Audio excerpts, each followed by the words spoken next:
Good afternoon, everybody. Welcome to another Monday afternoon at Chem 170 with your host, me, Dr. White. How you doing? Hope you all had a good time since last time we met. I did. I've been really busy. A lot of housework, a lot of other stuff. Also, I've graded labs. So by tomorrow afternoon, I should have last week's lab that you handed in. I'll have that posted in D2L. If you've handed in a lab and I haven't graded it, let me know. Be sure to hand in labs. Now, important information.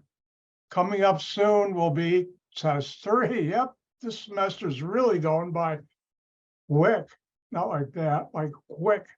And remember, do the practice problems. This Wednesday, I'll do the carboxylic acid and derivatives, mainly esters and carboxylate anion problem set. And we'll also do the next lab, which will be fun. They will be fun. But anyways, before the end of the week, I'll post the information about test 3. It'll be similar to test 2, other than it'll cover chapters on carboxylic acid and their derivatives, and amines, quaternary ammonium salts and their derivatives. Oh, I think I may get to it today, if not Wednesday. Coming attraction. I'll talk about one of the dumber things I did. Where's my brain? And how organic chemistry let me get out of a very painful situation because I was stupid. Boy, was I stupid. All right, let's get to work. Last week, we started about talking, notice I say we, amines and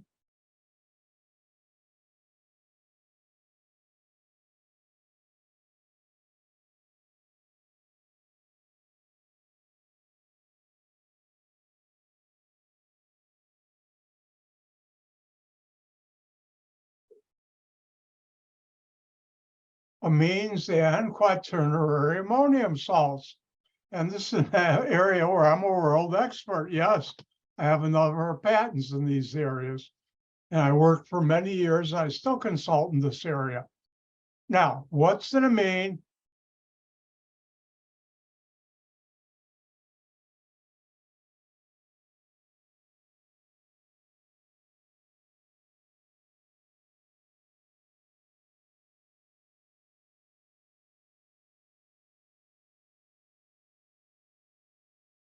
These are amines. It's a primary amine, which you don't have to know, but I'll use that terminology. Secondary amine and a tertiary amine. Now, I also talked about quaternary ammonium salts.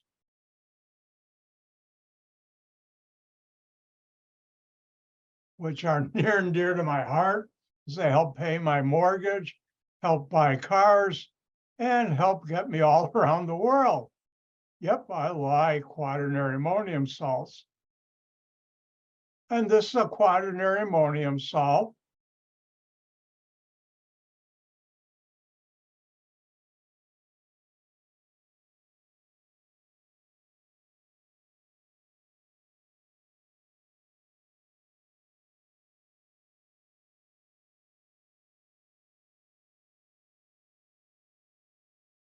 And you should know 2 areas these are used as: quaternary ammonium salts, fabric softeners,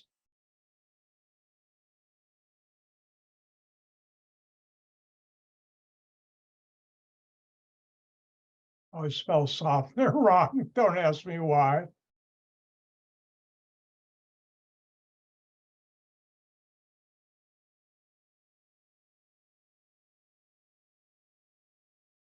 And antimicrobial compounds.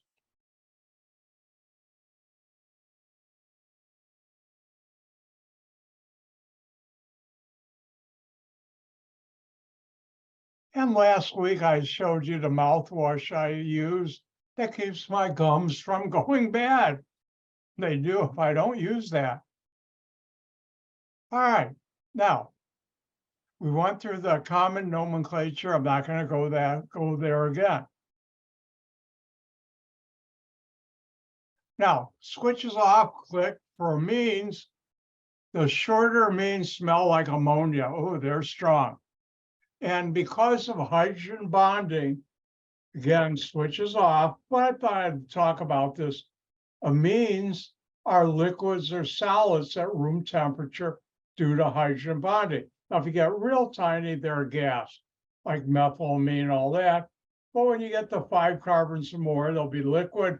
You get a lot more, they're a solid at room temperature.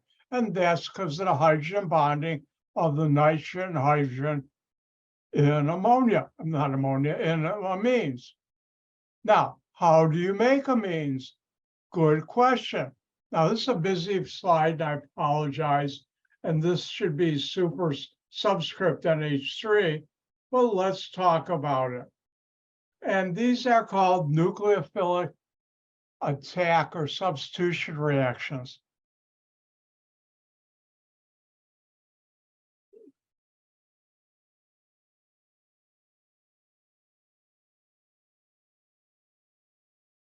All right, now switches back on, click.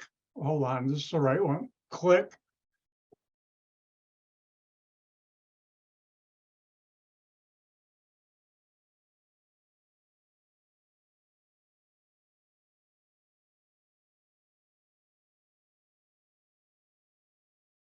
You take an alkyl halide, or X can be chlorine, bromine, or iodine.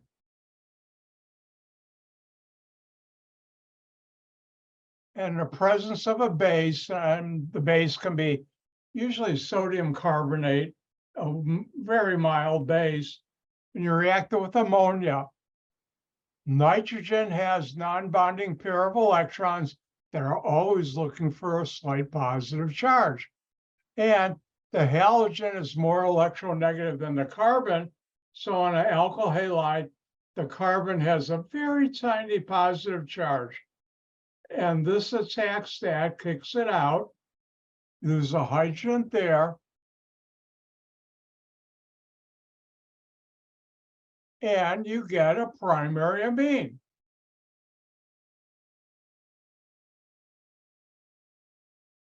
Now, you also make HX, which is an acid, which is neutralized by the base. Since I'm only interested in organic products, I'm not going to write it down there.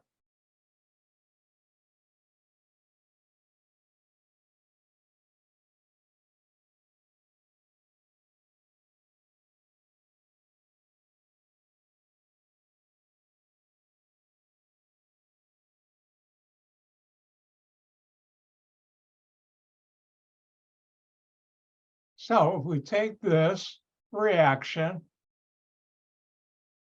what would be the product? 3 points, give the organic product or products for the following. Well, you do what you learned all semester. You look for what's different, what's not carbon, what's not hydrogen, what's not a carbon-carbon single bond. Should get your attention like that. Hopefully it did. And, oops, getting sloppy with my tablet today. You have a halogen on a carbon. This is an alkyl halide. Ooh, ammonia. In the presence of base, remember, X can be chlorine, bromine, or iodine. And remember, this attack stat, remember, organic chemists are violent. This attack stat, and that's how we talk about it with our colleagues. And replaces on the carbon with the halogen will be the nitrogen bonded to that. Remember, in an amine, you have three bonds to nitrogen, which is why this is H2. So what's my R group? Isopropyl. Do you break carbon-carbon single bonds? No. And this will now have NH2. And there are 4 bonds to carbon, so I can put in the hydrogens. And that's one way of making a primary amine. And let's have you try one.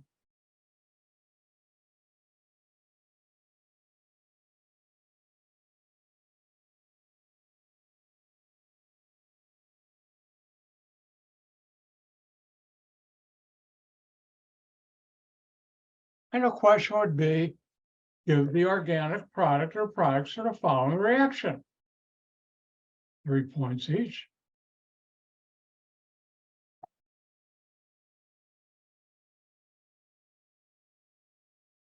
And remember, if you can, turn on your webcam so I can see when some of you are done.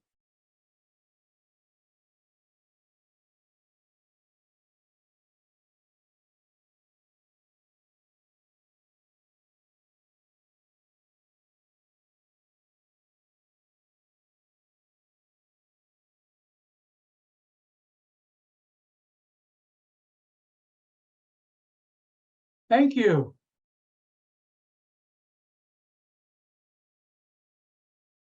And the rest of you, turn it on too if you can.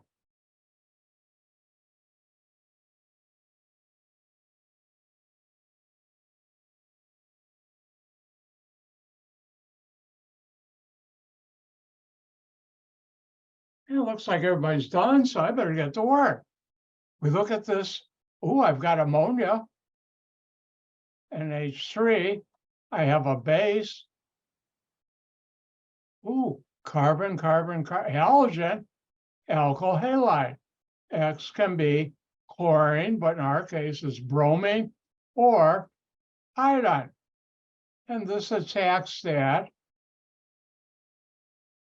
And you lose HX and you form a primary amine. What's our this? The carbon with the halogen will be the carbon with the ammonia group on it. Do you break carbon-carbon single bonds? No.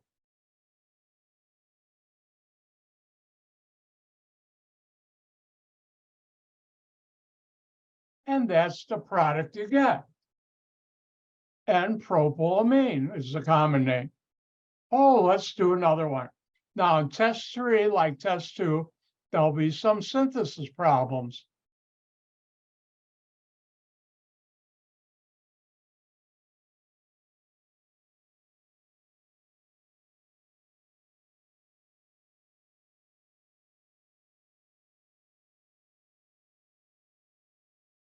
And the fun part of organic chemistry is synthesis. And the question is, what do you react with ammonia, NH3, and base to make that product? Your turn.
All right, my turn. And the question is, what do I react with ammonia in the presence of base to make this compound? What's different? What's not carbon? What's not hydrogen? Ooh, and nitrogen on carbons What is this? A primary amine. What do we react to with ammonia and alkyl halide? This is my R group.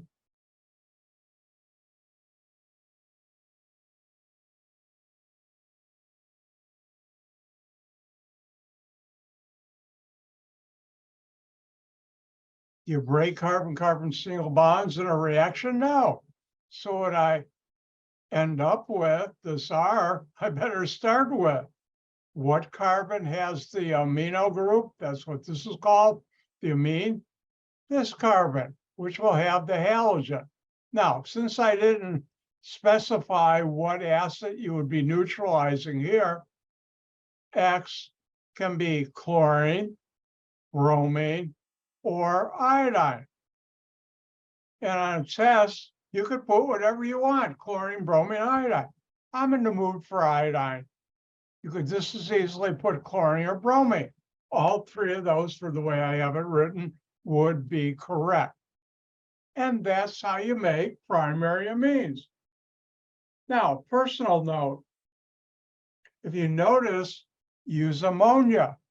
Ammonia is nasty stuff to work with. Normally at room temperature, it's a gas. How many of you have ever smelled ammonia water from the supermarket? Know how it's really strong? That's only about 4%. A little bit. I've worked with 100%. And when you work with it in the chemical industry, it's under high pressure. So it's a liquid and it's dangerous. Usually wear a gas mask. That's why I keep my beard. And when I started working at that company, they said you got to shave your beard off or keep it real low, because if you don't, you'll break the seal on a gas mask and kaput, you're dead. So that's why I still keep it short. Back in college, and don't think about this, my beard was out to here and I could hide about, one time in a bet, I hid 5 pencils in it. Don't think about it. But anyways, one of my more interesting memories from the chemical industry, I was at this plant in McCook, Illinois, for the company I worked for, AXO, it was called then, it's now Nurion. And the plant manager asked, we're short people, could you supervise unloading a rail car, a couple 100,000 pounds of liquid ammonia? And it was in the middle of the summer, 90, humidity was as high. And I said, yeah, I'll help out. You have to get in one of those hazmat suits with the gas mask, the tank on your back, duct tape to make sure nothing gets in.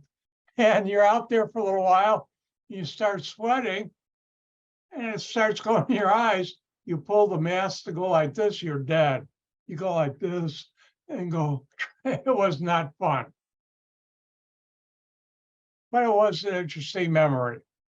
All right, now let's go to the next reaction.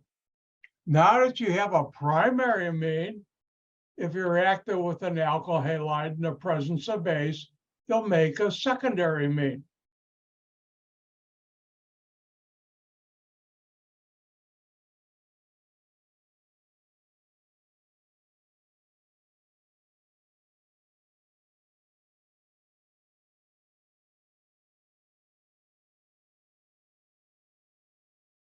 And remember, it doesn't matter what order you put water first or second in a reaction on paper.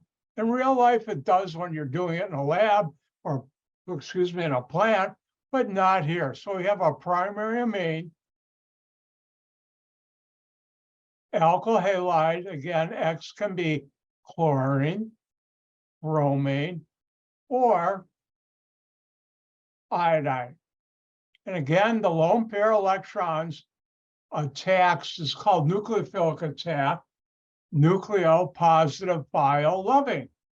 And it likes to attack and bond to carbons or other things with a positive charge. And you lose HX, and you've made a secondary amine. Now, you'll have to wait. Remember, I told you should always ask, why am I learning this stuff? Well, I'll be getting to that in a while. but we'll go through it. And now you make a secondary amine. Now, R and R prime can be the same or different. That's why I use R prime.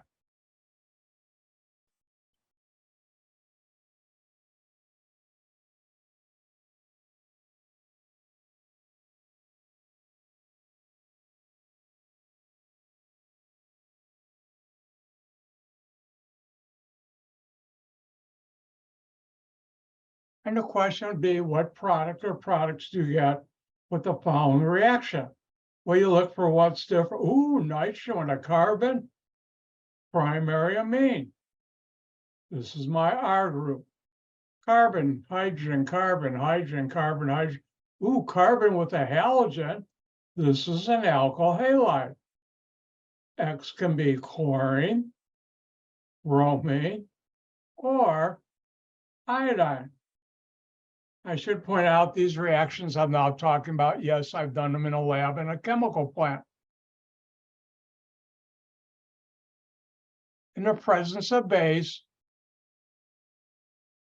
that attacks the carbon with the halogen, kicks out HX, and you form a secondary amine.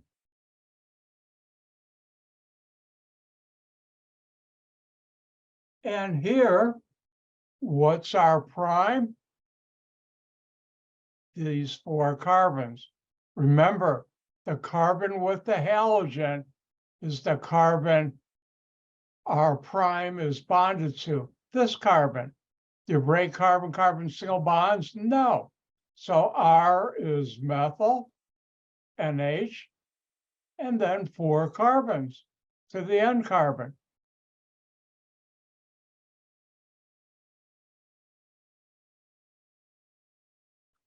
And that's the secondary amine you made. Remember, nitrogen and amines has 3 bonds to it, carbon 4. Nitrogen amines 3 bonds, carbon 4. I better share the fun.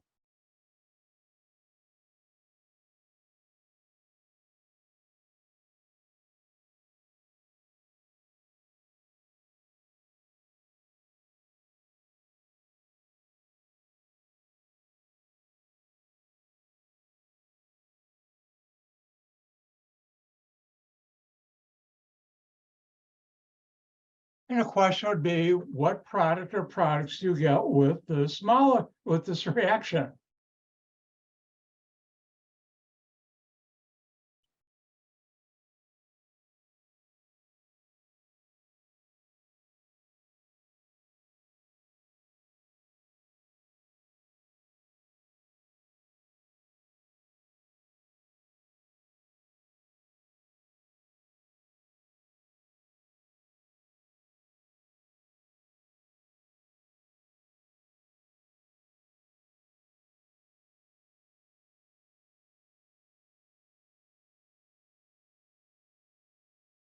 And the votes are coming in.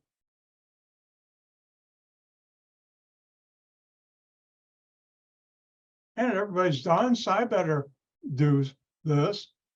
And before I do this, it's time for a public service announcement from the management, me.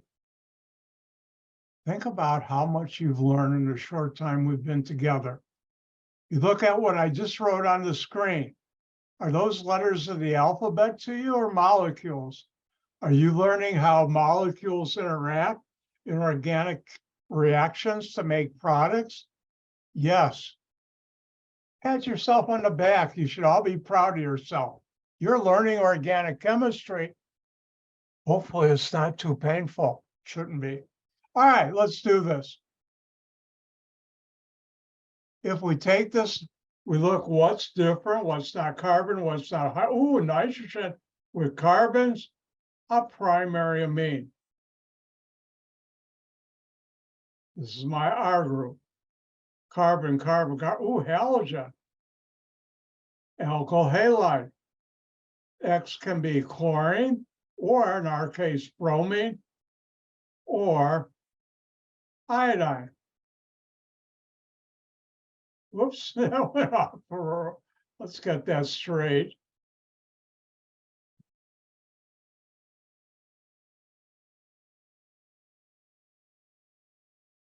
That's better.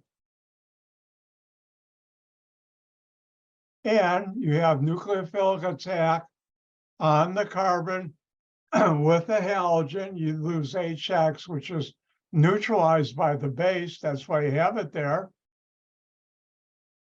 And you form a secondary amine. What's our prime? Isopropyl. The carbon here is the carbon bonded to nitrogen in R prime in the amine. Well, they're both isopropyl. There's my R, nitrogen.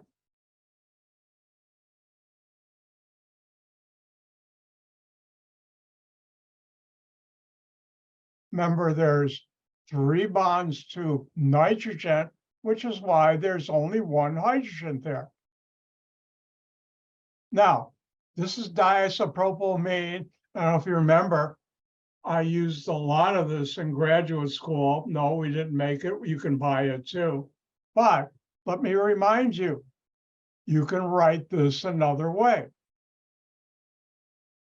Since there are 2 isopropyl groups on the nitrogen,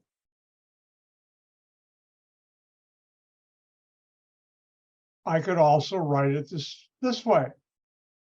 These are the same. And remember, this is something amine chemists do. And I do that on tests sometimes. More often than not, if I were to ask you something with this structure, I'm going to draw it this way. Good habits, Dr. White doesn't break.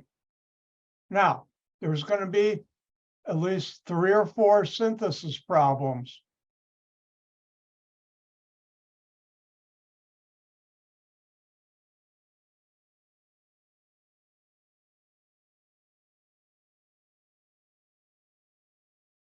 And the question would be, give the organic or give the starting materials to always be organic.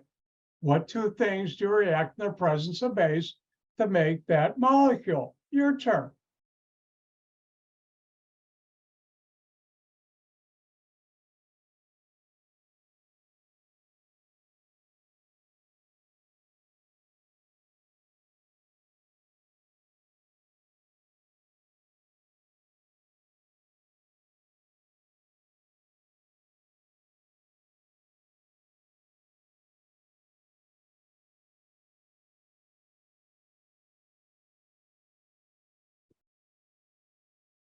You see me looking on this side of the screen. I'm watching the poll, which you can't see, to see when everybody's done.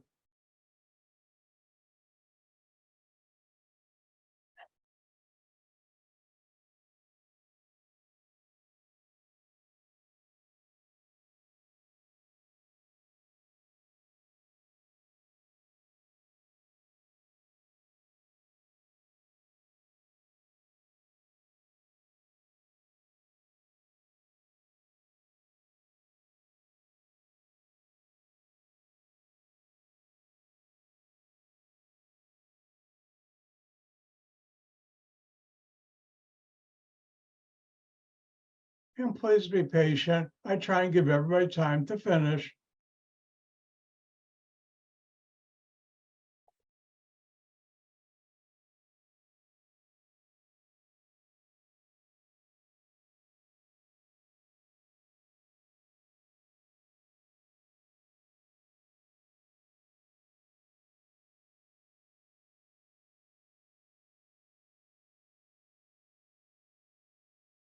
All right.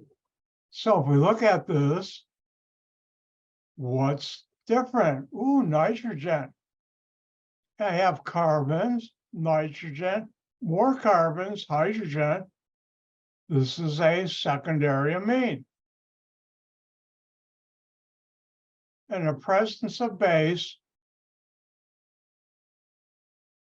you take a primary amine,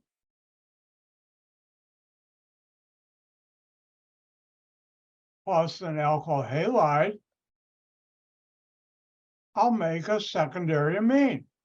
So let's call this R, and this is R prime. In that case, I'd have my primary amine. And what's my R prime? Ethyl. Now, here X can be chlorine, bromine, or iodine. And for this reaction, any one would be true. I'm going to pick chlorine. You could have also put bromine or iodine there. But wait, I'm not done. What if I say this is our prime and this is R? And I can. In that case, R would be this amine, and R prime would be this alkyl chloride, methyl chloride. Now, you could use bromine or iodine, and I've used them all. So for this reaction, this problem, this synthesis, there's not one, but two correct answers. Now, if you worked in the real world like I do, you know cost accounting, and the blue, I think, would be a little cheaper than the cheaper, meaning less expensive for the raw materials when you have to buy them, than the black. But for my test, either one is true. Time out for another public service announcement from the management me. Did you happen to pick up a bottle of vinegar and say, ooh, you don't have to say, ooh, you could have said, aha, but it contains acetic acid, which is a carboxylic acid? Or do you happen to pick up a bottle of ketchup, mustard, or pickles? Not a jar of pickles, and look at that, and that contains vinegar, which contains acetic acid. So the pickles, mustard, or ketchup has acetic acid, a carboxylic acid. Did you do that? Or did you happen to smell a banana or other fruits and vegetables and think, I'm smelling or tasting esters? Or when it gets warmer out, which hopefully it will soon, did you happen to smell the flowers and think about the flowers are esters? Remember, organic chemistry is all around you. I stole that from SpongeBob. And it won't hurt you to think about it when you're not with me. So ends my public service announcement. So if you take a primary amine, react it with an alkyl halide and base, you'll make a secondary amine.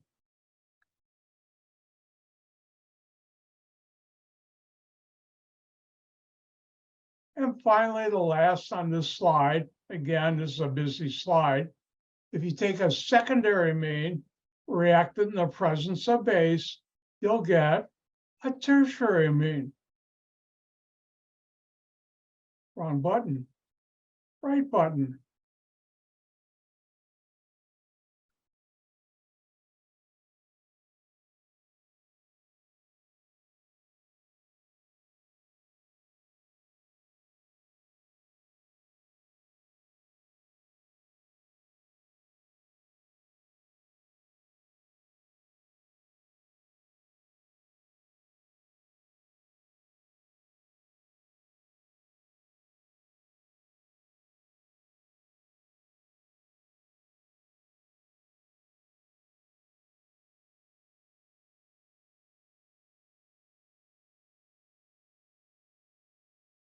Again, the non-bonding pair of electrons on nitrogen attacks the carbon with the halogen, kicks it out, and now you make a tertiary amine, 3 R groups on nitrogen. Remember, amines have 3 bonds to it. Notice I already have 3 bonds, which is why there's no hydrogen.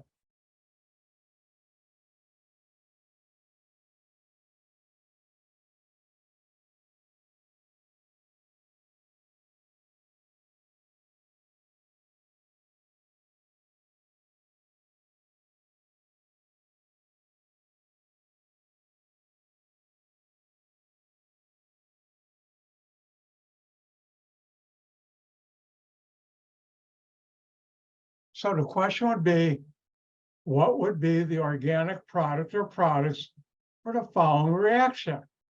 Well, what's different? Ooh, nitrogen. And notice you've got two R groups, R and R prime. This is a secondary amine. Carbon, carbon, ooh, iodine. That's a halogen. And this X can be chlorine, bromine, or iodine. In the presence of base,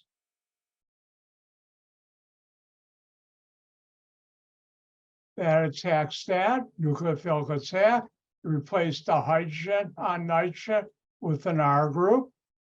By the way, it doesn't matter which order around nitrogen you put the R, R prime, and R double prime. And you make a tertiary amine. Fun stuff, isn't it? But remember, I like this stuff. So if we look here, I'll call this R. I'll call this R prime. And this is R double prime. So on nitrogen, there's R, R prime, and the carbon with the halogen is the carbon bonded to nitrogen and R double prime. 3 carbons, because you don't break carbon-carbon single bonds. And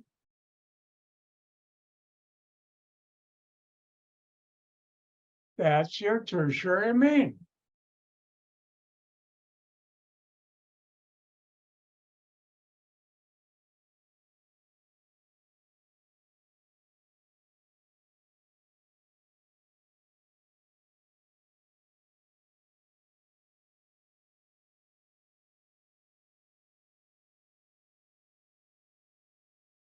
And it's your turn.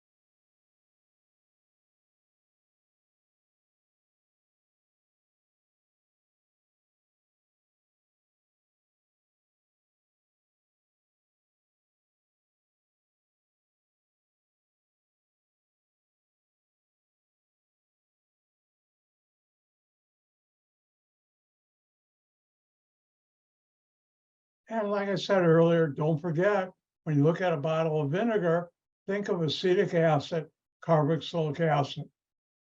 Oh, I forgot one. Did anybody happen to use nail polish remover and see it was ethyl acetate and ester?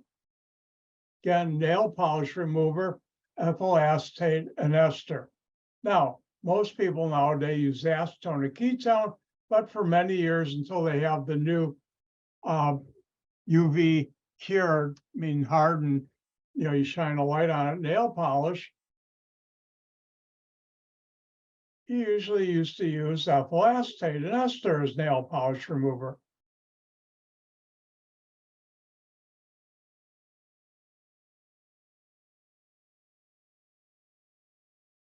We won't get to it today, but maybe Wednesday, we'll get to play that fun game again, circle and name the functional group, 2 points each.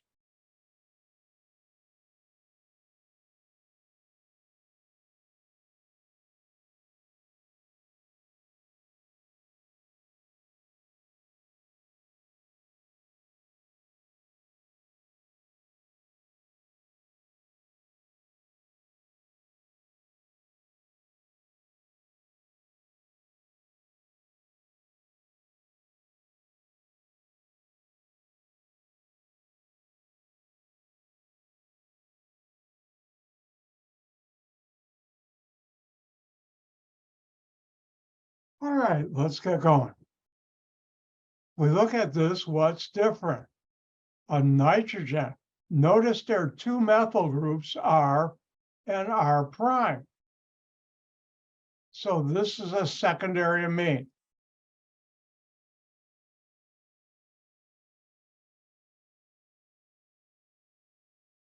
And when both R and R prime are the same, we use brackets. I will. And then here, I made a mistake. Somebody should have. Oh, I'm going home. Oh, wait, I am home. Somebody should have called me out on this. I apologize. There. No wonder you're having trouble. This is an alkyl halide. Hold on. Anything unusual in this water? Nope. And secondary amine, alkyl halide, nucleophilic attack.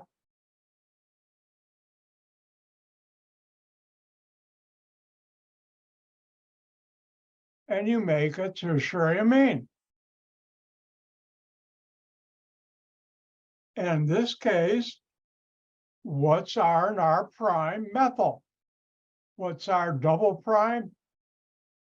This 4 carbon, it's called sec-butyl, but I didn't teach that to you. So we have our nitrogen. What's attached to it? Now, there are different ways you can write this.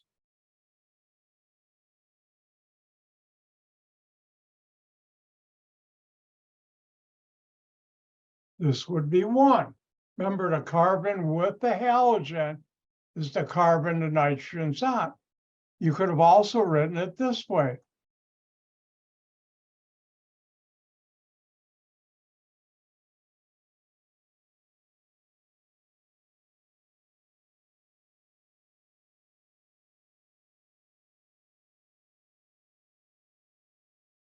And that would be your product, a tertiary amine.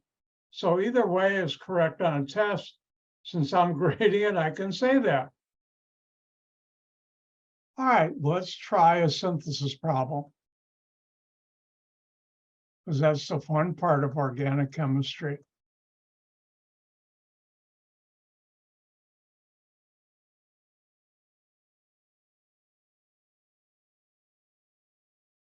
What 2 things would I react to make in the presence of base to make that molecule? Your turn.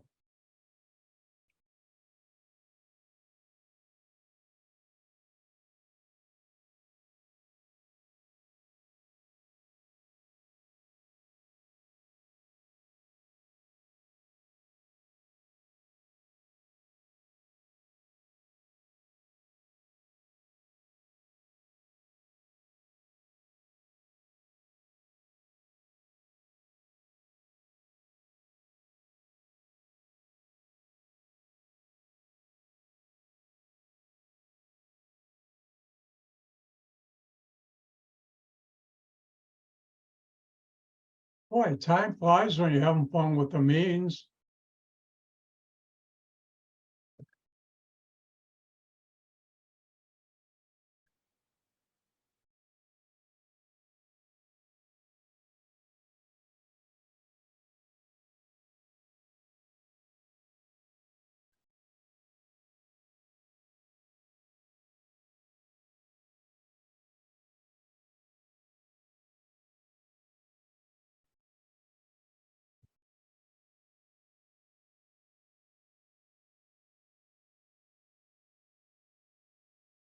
Oh, looks like everybody's done, so I better get to work.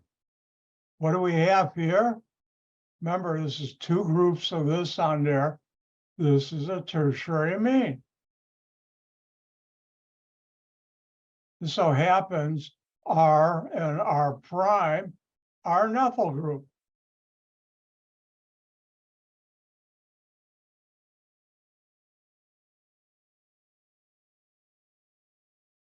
Now, what 2 things do you react to make a tertiary amine?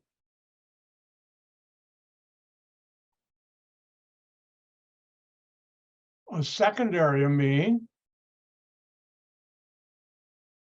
plus an alkyl halide. Now, since I didn't tell you what X can be, you can pick either chlorine, bromine, or iodine. So if I call this R and R prime, the methyl group is R double prime.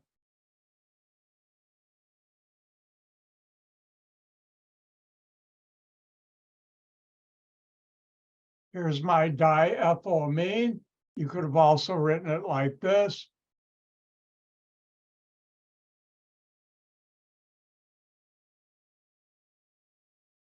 Organic chemists being lazy rarely do. These are the same. And what's our prime? Methyl. You know, I haven't used iodine for a while. I will. You could have put chlorine or bromine, but wait. What if I call this R, and one of these is R prime, and one of these is R double prime? Well, in that case, hold on one second. Forgot that. That should be that. Sometimes you got to be careful when you're using a lot of primes. All right, so R is methyl. Oops, wrong color.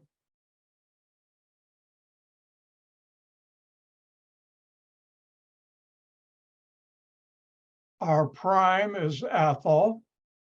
So you'd start with this secondary amine. And R double prime is ethyl also. And let's stick with iodine. So either one of these, A or B, one from column A or one from column B, either one would make the same product. And that's one of the fun things about organic chemistry. There's always more than one way.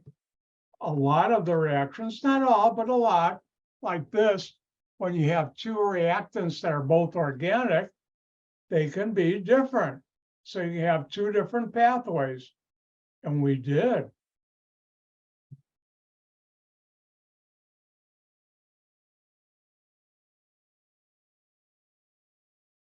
Now, nitrogen in a tertiary amine still has a lone pair of electrons.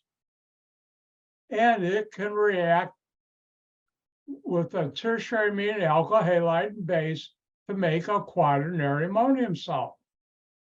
And this reaction is near and dear to my heart because it helped me make a lot of money, get around the world, and get to meet a lot of nice people.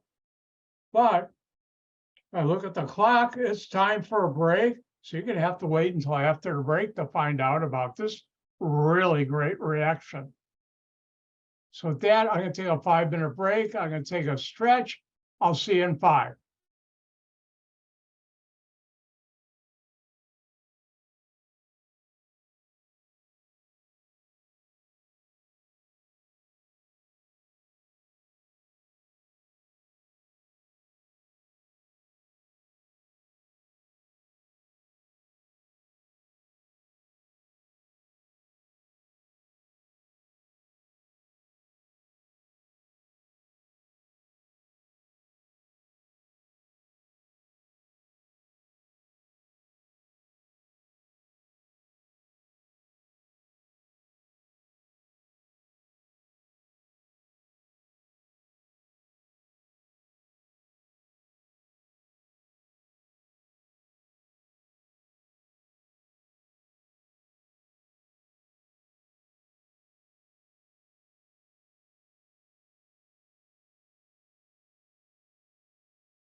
Let's get going. Now, I better warn you, it looks like I'm having way too much fun now. I am, because Dr. White loves quaternary ammonium salts. They've been good to me, I've been good to them.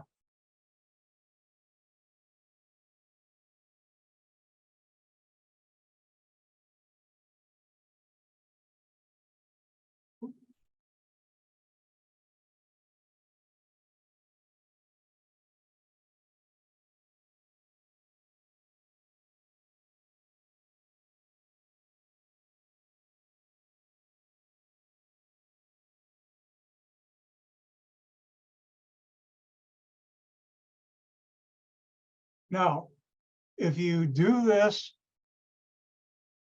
take a tertiary amine,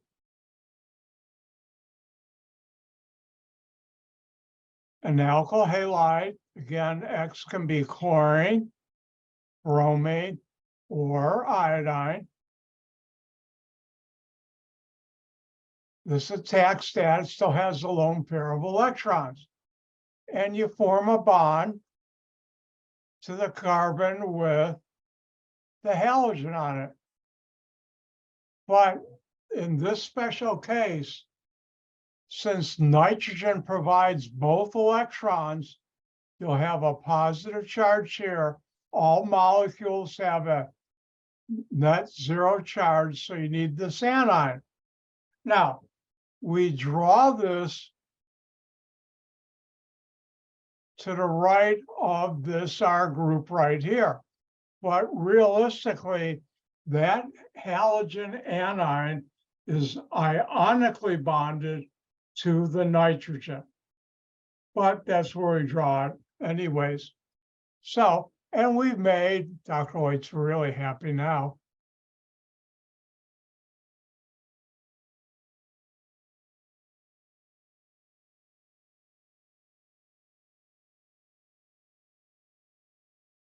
Quaternary ammonium salt.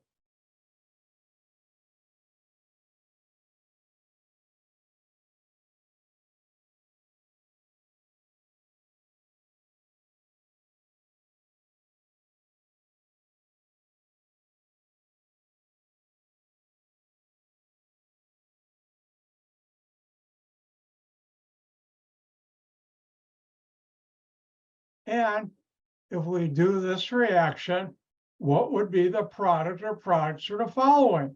If we look at this, what's different? Ooh, nitrogen with 3 alkyl groups on there, 2 methyls, R and R prime, and an ethyl, R double prime. A tertiary amine. Remember, I can write 2 of the same groups on nitrogen in the brackets with that too. And if we look at this, carbon, carbon, oh, halogen, alkyl halide, where X can be chlorine, bromine, or iodine. And this attacks the carbon and R triple prime with the halogen, and you make a quaternary ammonium salt.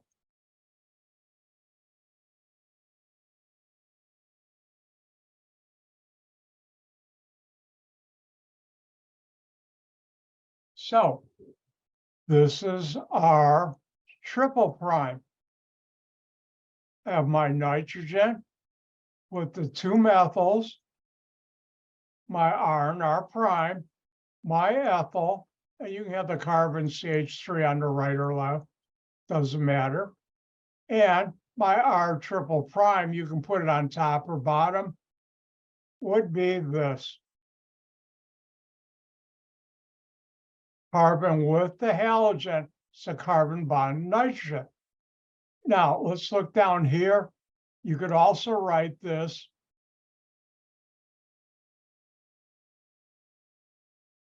with the same molecule. On nitrogen, we have 2 methyl groups. We have an ethyl group.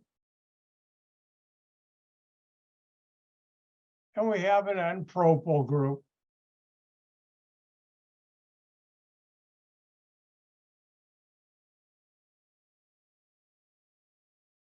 And, oh, bad, Dr. White, I forgot the halogen anion, chlorine.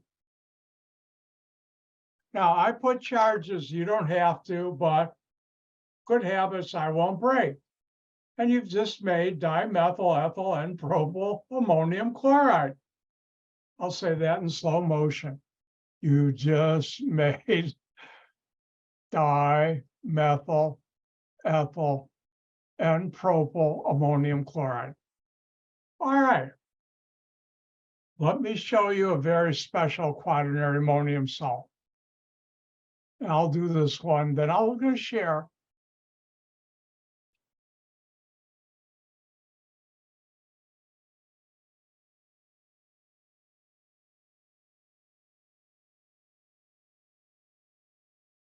And here we have in our group, R sub T, and I'll teach you more when we get into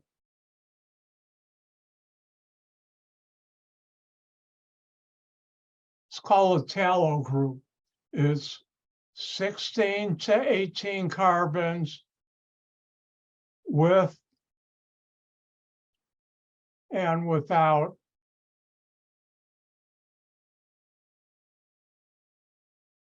a double bond in the R group. And I'll teach you later when we get into this tallow alcohol. And here we have methyl chloride. So we have a tertiary amine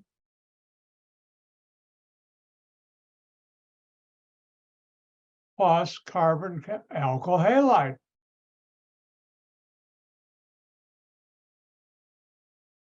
And X can be, in this case, it is chlorine, bromine, or iodine. And in the presence of base, this attacks, and you form a quaternary ammonium salt. It looks like I'm smiling. I am. Dr. White loves quaternary ammonium salts.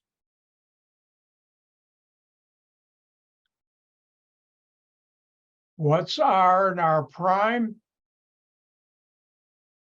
The tallows. What's our double prime? Methyl. What's our triple prime? Methyl. Therefore, there are two ways I can write it. On the nitrogen, there are two tallows and a methyl. And then you'll put another methyl group from our triple prime, and that's the halogen anion. I remember this time. And you could also write it this way.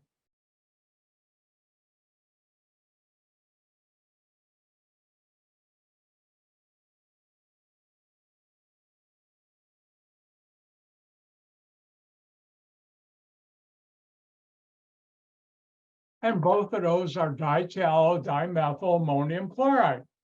Now, why am I talking about this reaction? Because this reaction helped me make a lot of money, a lot. This until about 15 years ago, maybe 10 years ago, was the way you made this quaternary ammonium salt.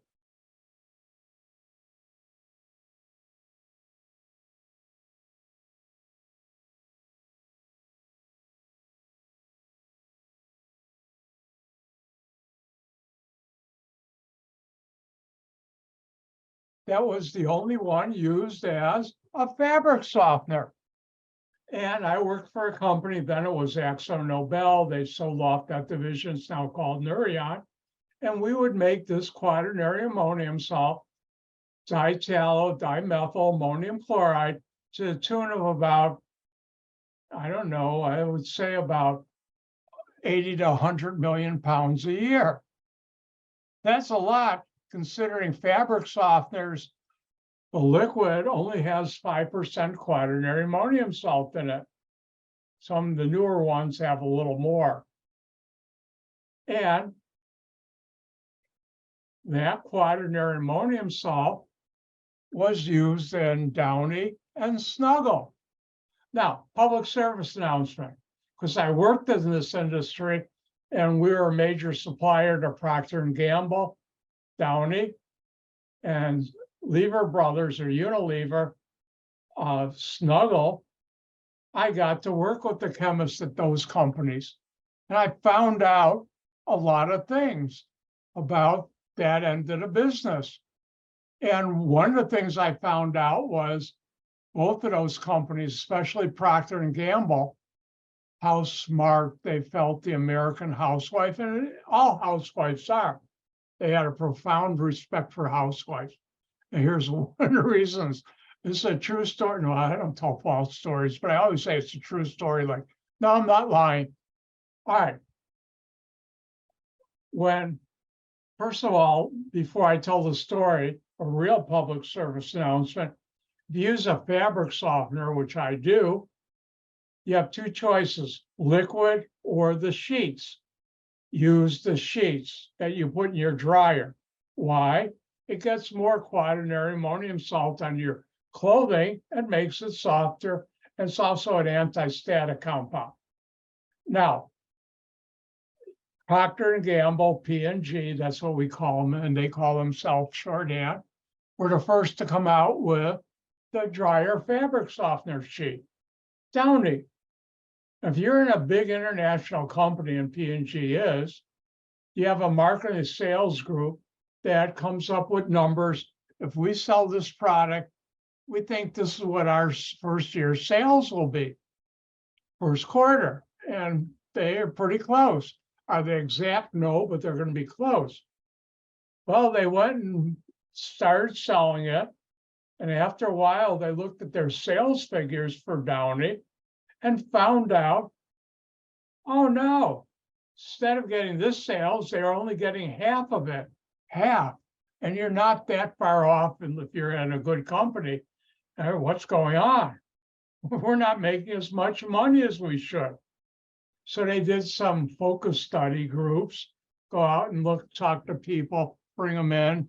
I don't know if you've ever been in focus study. I used to go to a couple here in Schaumburg. They had a company that did it, and I got my name on a list. It was nice because you spend an hour, they give you $50 to $100 in an envelope in cash, so you didn't have to report it. And it was nice. Well, they did it, and you know what they found out? The American housewife is smart, really smart. And that housewife found out that the dryer sheet, you put it in a load, did your load in the dryer, saved the sheet and put it in a second one. And it worked. You know what P&G did when they found that out? The amount of quaternary ammonium salt they put on the sheet, they cut in half. So it only worked in one load. All of a sudden, their sales doubled because people couldn't use it a second time, and they started making the kind of profits they wanted to. Now, that's one fabric softener story. I got another. Do we have time? We do. Now, I had worked for Axo that sold to Procter & Gamble and Unilever. And from one of the Unilever companies that Axo bought a raw material, I'll teach you more about it, special carboxylic acid. We were having problems with making our product with their starting material. So I went to that company, they were in the Chicagoland area.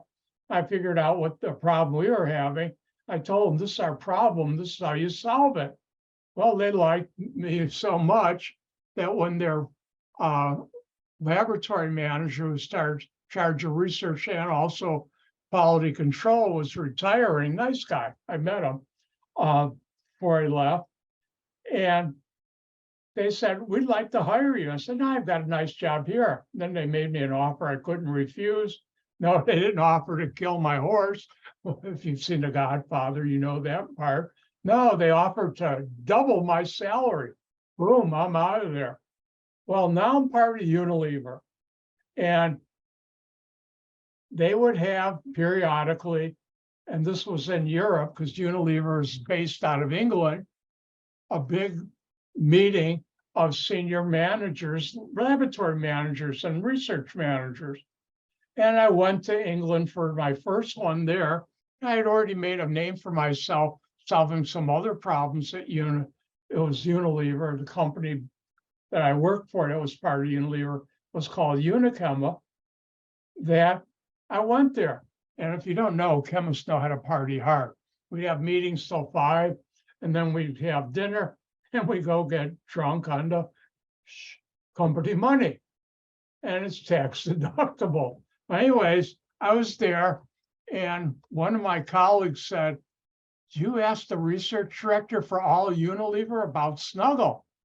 "Why?" "Well, go over and talk to him." I'm not afraid to talk to anybody. Worst they can do is fire me, and that's happened. Guess what? I've survived being fired. It's not fun, but you live through it, and you get back on your feet and get another job.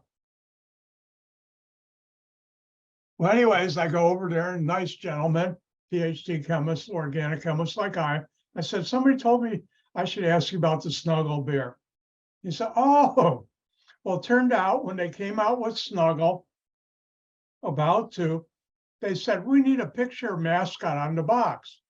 And they had in the company a competition, contest. Whoever came up would get a nice sum of money as a prize. Well, this research director one day was leaving for work. There was his 3 or 4-year-old son holding this beat up teddy bear.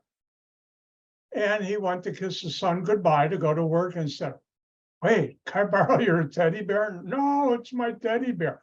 "We'll bring it back." I don't know. She said he took a couple days to finally convince his son just to borrow it. He brought it in, went to marketing sale. "Here's your mascot." And guess what? If you look at Snuggle, you'll see that mascot. Oh, do I have time? One more quaternary ammonium salt thing.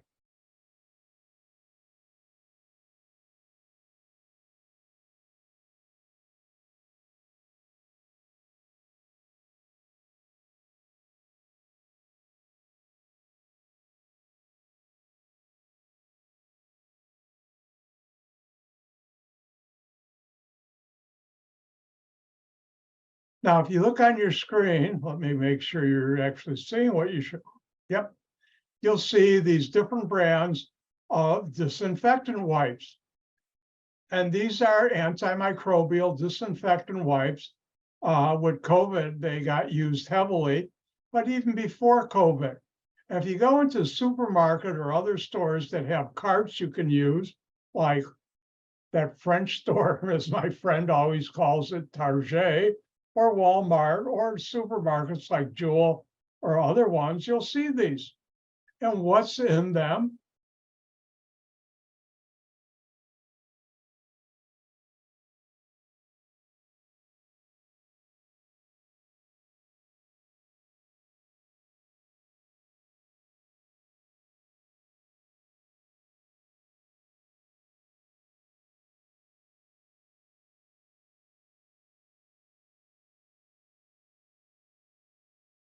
And if you look right here, I had to find one. Lysol disinfectant wipes, active ingredients, alkyl, C14, C12, C10, dimethyl benzyl ammonium chloride. That's a quaternary ammonium salt. So what does the disinfecting?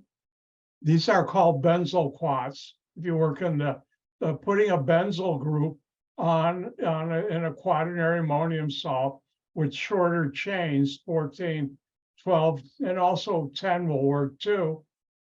These are good antimicrobial compounds, and that's why they put it on the sheets.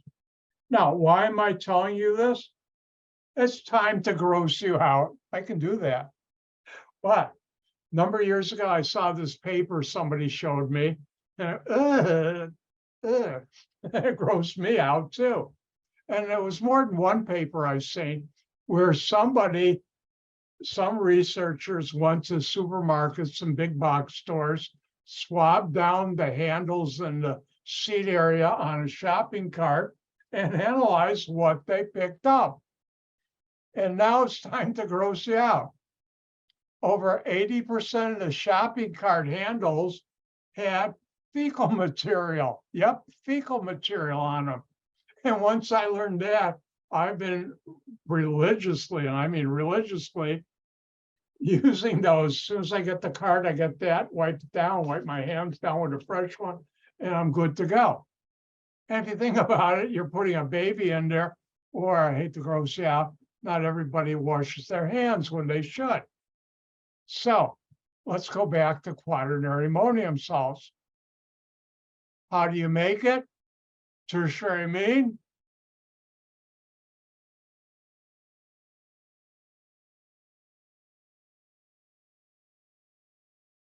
Alkyl halide, quaternary ammonium salt.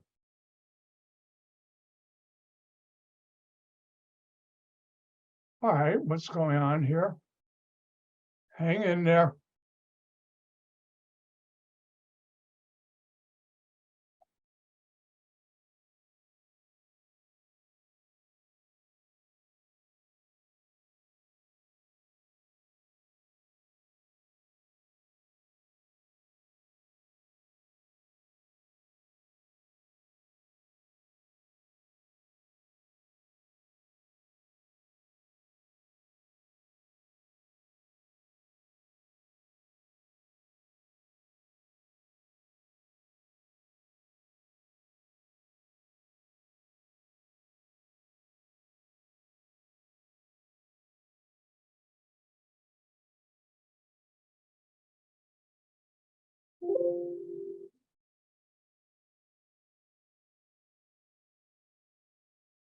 I think I just deleted the wrong thing, but yeah, let me open up one more thing.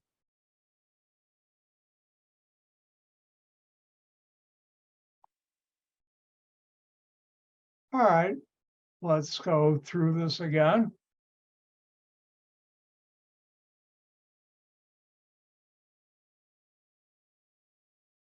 Sorry about the technical difficulties.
And there you go. What would be the product or following reaction? 3 points each. And that should be a 2, not a 3.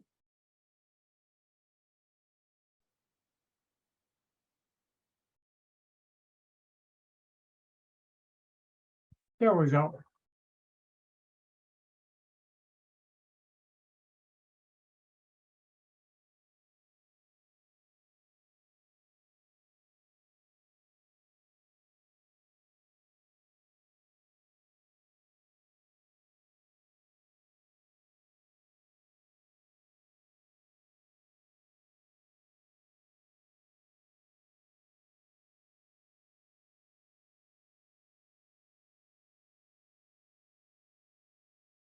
I hope you enjoyed my quaternary ammonium salt stories and information. Ooh, there's one other thing I'll do after this reaction.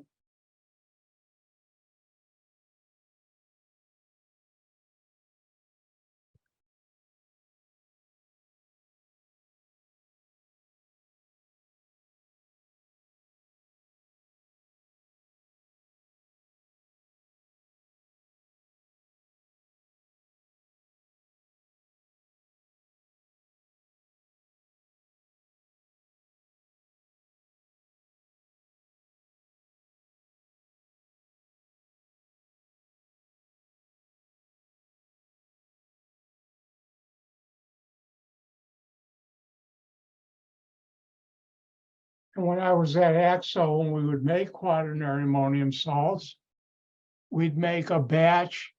The reactors we used for that were either titanium or Monel, because the halogens like chloride anion, some will be there present, destroys stainless steel, rusted out. It's called corrosion. And therefore, you do that in titanium Monel, and those reactions usually do about 40,000 pounds in a batch. And we do a couple batches a day, a lot. And 40,000 pounds is one of those tank wagons you see in a gas station. All right, looks like everybody's done. What's different here? Ooh, nitrogen with R and R prime and R double prime. Doesn't matter what you call R prime and R double prime, tertiary amine. Ooh, carbon, halogen on a carbon, alkyl halide.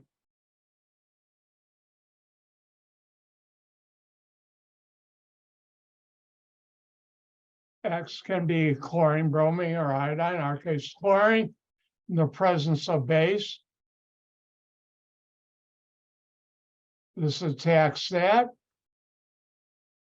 Carbon with the halogen will be the carbon bonded to nitrogen here.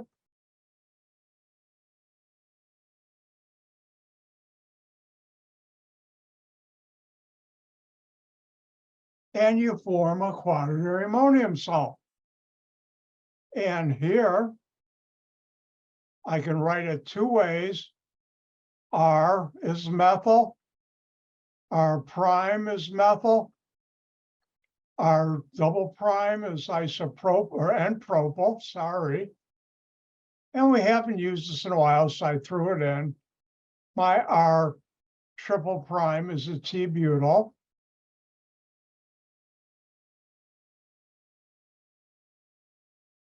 And my anion is chlorine. Now you could have also written it. I'll come down here where I have some space. Since you have two methyl groups on nitrogen, you can use this.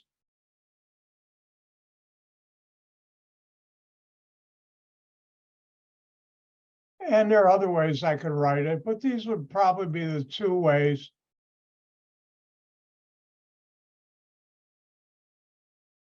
you would get that. And I need my anion.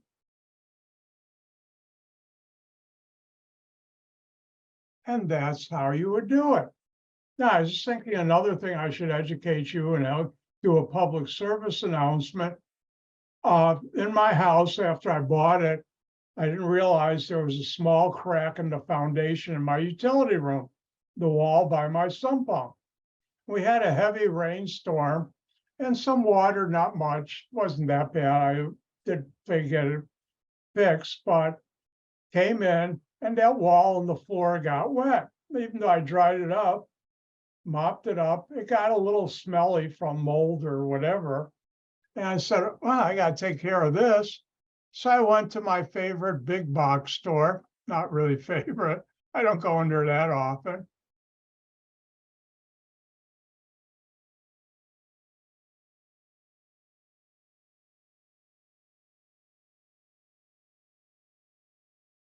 And as everybody see on their screen, the different disinfectant sprays in the aerosol can. Now, if we look at the ingredients,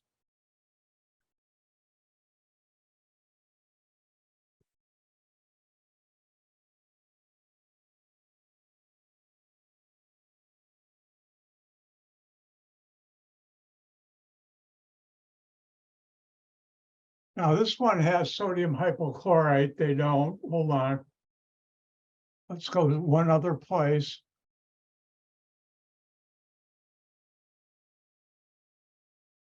And no, I don't get kickbacks from these people. Wish I did. That would be nice.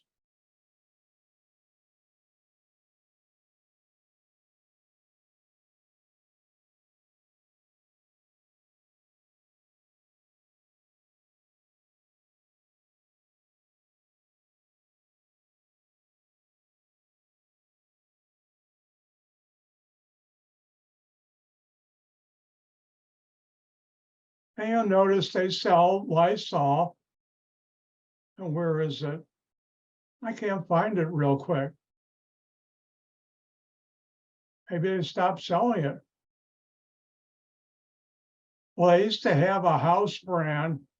I don't know why they don't show it. That's weird. I haven't bought it. I got a couple cans in the house. That was their house brand.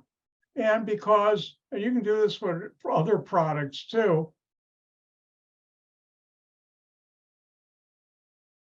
I picked up a can of the house brand, Walmart brand, and the Lysol or Clorox, and the house brand had twice as much quaternary ammonium salt in the spray can, and it was half the price. So you get more quaternary ammonium salt at a lower price. Guess which one I bought, which they don't sell anymore. I haven't bought it in a while. But read labels now. That's one of the good things about my class. And that is you'll be able to look at products and say, oh, that's the active ingredient that makes a difference. Why should I buy this less active ingredient, higher price than this? And it makes a difference. You get more bang to the buck. Well, I sound like a commercial. All right, let's have fun with this and let's do a synthesis problem.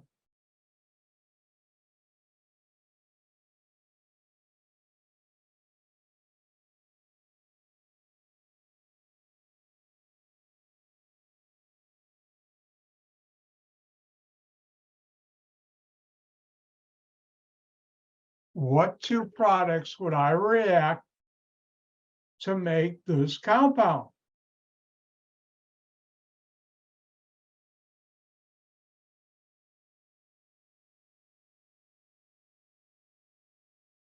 Remember, this is the fun part of organic chemistry.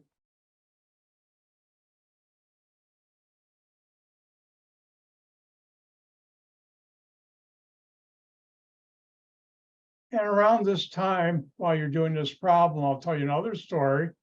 I used to at times go to the Procter & Gamble Research Center to talk to my colleagues there, help sell products, and also help them with problems that our products would help them with. And when you walked into the Sharonwood Research Center outside of Cincinnati, they had this beautiful open area where the reception was, and they had this big rug that was sort of a blood red or brownish color with their logo.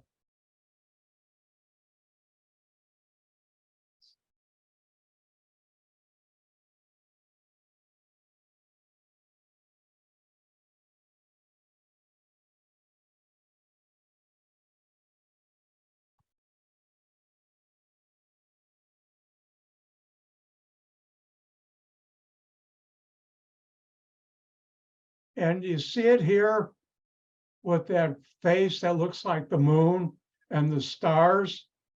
Well, this was on the carpet that was sort of that blood red. And around that time, someone, they tracked them down and sued them heavily, said, this is a devil worship. These people worship the devil. That's the devil's sign. And started losing business until they sued that person and got into the, this is back in the 1980s. It was weird. All right.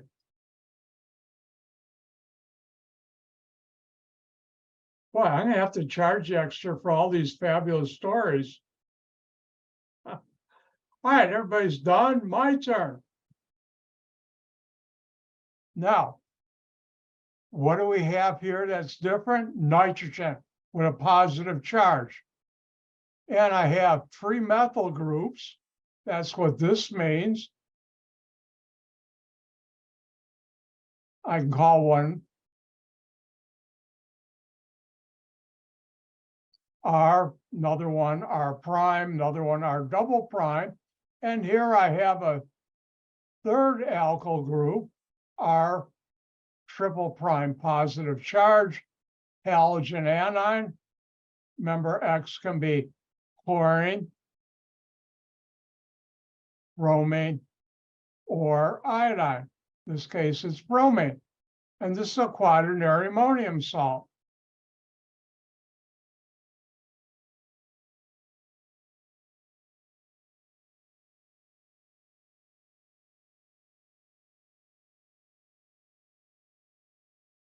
And how do you make a quaternary ammonium salt? Tertiary amine plus an alkyl halide. And I've already defined X. So I can say this is our prime and our double prime. I can say this is our triple prime. Well, in that case, here's my tertiary amine, one way of writing it. And my R triple prime is ethyl. My halogen is bromine. But wait, I can call one of these R and R triple prime and R prime, and this R double prime. In that case, R and R prime are methyl. R double prime is ethyl. And our triple prime would be methyl in the halogen. Which are right, A or B? They both are, because that's either way you could make a quaternary ammonium salt. So these are quaternary ammonium salts. They play an important role. Quick one that I won't go into how it does this. How many of you have, I don't know if you're old enough to remember this. Remember when mayonnaise came in glass jars? Well, they used to. Why? Because the oxygen from the air would get in. Mayonnaise is essentially fat and vegetable oil, and it would oxidize the vegetable oil and make it rancid. It would go bad. Well, someone found out if you use quaternary ammonium salts with a certain clay, it's called organoclays, and I have a patent in that too. Anyways, not for the mayonnaise. If you put that in a plastic, it blocked the oxygen from going in. And now if you go to the supermarket, I think just about every mayonnaise jar you buy, whatever brand, I like Hillman's, that's the best, or Heinemann's, Hillman's, and it's plastic, and that's why. And a similar thing, they with potato chips. Potato chips, the packaging keeps the oxygen out and keeps the oil from going rancid, which is why they don't have to put antioxidants anymore. All right, let's say goodbye to quaternary ammonium salts. Dr. White's sad now. And let's talk about another way of making amine, a special one. And that's a primary amine. And the reaction is take a nitrile.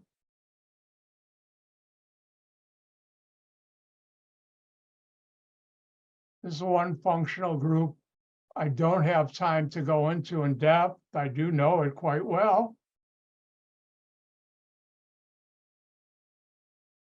And nitrile has a carbon-nitrogen triple bond. And just like a carbon triple bond, there are two pi bonds and one sigma. I forgot to put here excess hydrogen. And if you take excess hydrogen and a catalyst, you break the two pi bonds. Each atom of the triple bond, carbon-nitrogen triple bond, gets two hydrogens, and you make a primary amine. And this is a really good way of making primary amines. How good? Well, I'll tell you in a second. Maybe more than a second.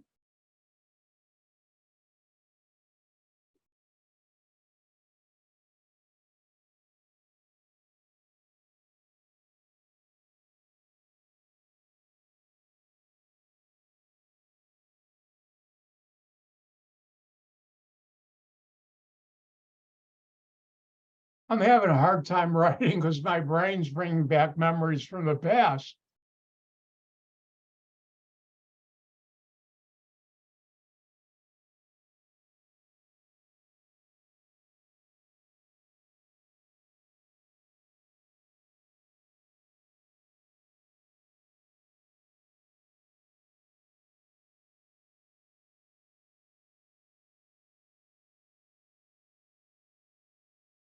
When you hydrogenate with excess, remember that means you got all the hydrogen in the world that hydrogen can react with.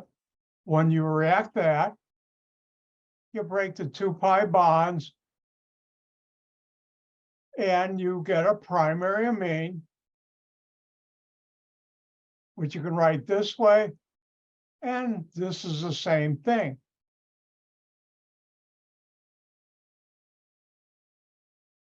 And you get a primary amine.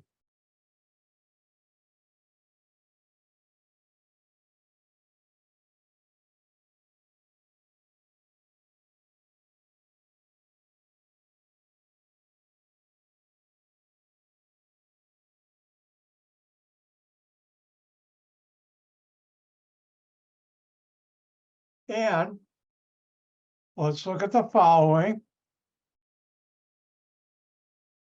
Question is, what's the organic product or product for the following reaction? And we look, what's different? Ooh, nitrogen, triple bond to carbon. Carbon's here. This is a nitrile.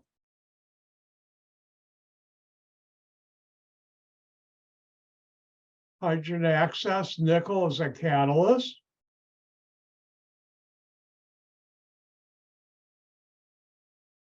It can be nickel, which it is, it can be platinum or palladium.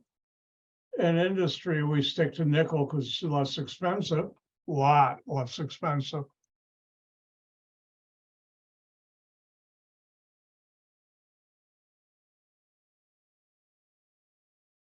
And you make a primary amine,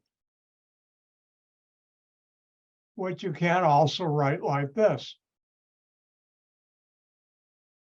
And what's these 4 carbons? You break carbon-carbon single bond? No. 1, 2, 3, 4. Then this carbon and a nitrogen break the 2 pi bonds, and this is one way of drawing it. And remember, nitrogen has 3 bonds to it, carbon 4, so I can put in the rest of the hydrogens.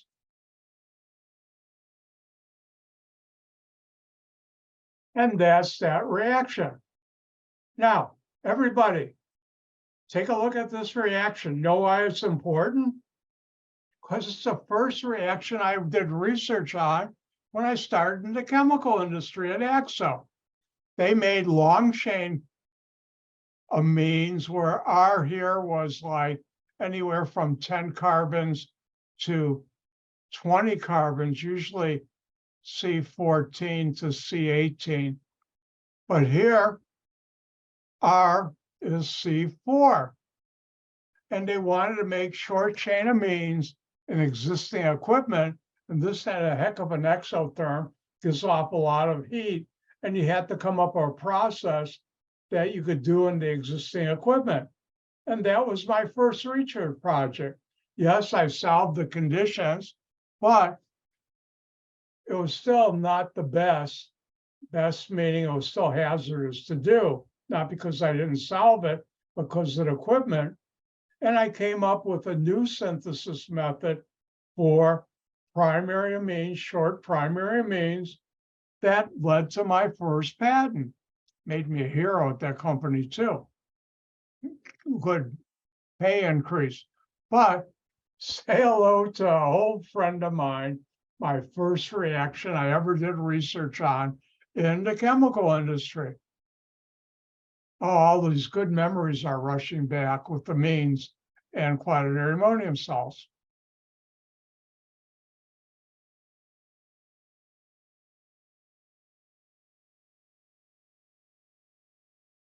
Your turn. What would be the organic product or product for the following reaction?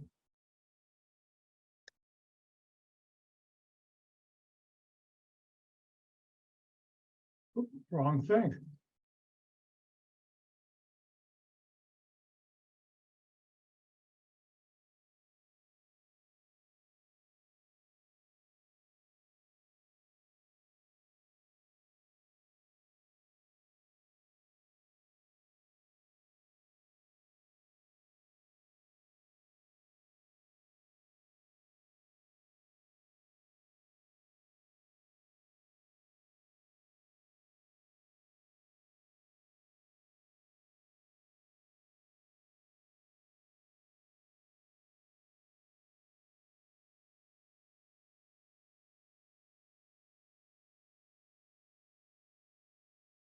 When I was at Axel at the McCook plant in McCook, Illinois, actually that got closed in the Morris, Illinois plant.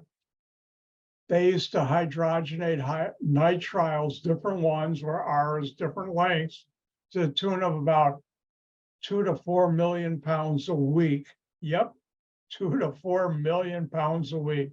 Now you're really cooking, not cooking, reacting. Oh, Dr. White did a funny.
All right, let's take a look at this. What's different?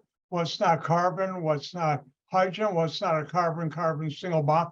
Ooh, carbon double bonds and nitrogen with carbons on that carbon. This one right here. And this is a nitrile. I'll never ask on a test what's the name of this functional group, but I know it, so I might as well let you know it. I'm reacting with excess hydrogen. That means you have all the hydrogen in the world. Excuse me, they'll react anything hydrogen can react with. You have a catalyst, and the catalyst can be nickel, and in our case, palladium, or platinum. Remember, you have 2 pi bonds, 1 sigma bond. You break the 2 pi bonds,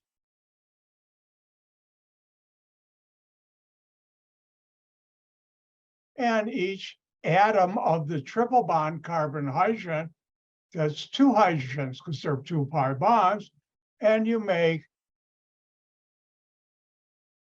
a primary amine, which you could also write this way. What's our isopropyl? I have this carbon plus my nitrogen.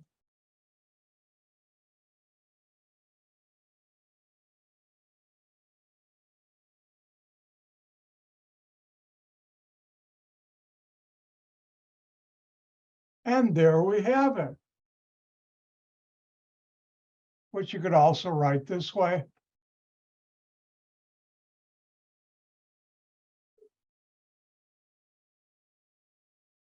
And there we go. Oh, I looked at the clock. I was having so much fun. We went a little over into our break, but let's take a 5-minute break, 5 or 6 minute break, and I'm gonna go stretch. I'll see you in about 5.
I'm back. All right, let's continue with nitriles. Now, remember, take a nitrile, hydrogenate it, you make a primary amine. And on test number 3, there'll be synthesis problems.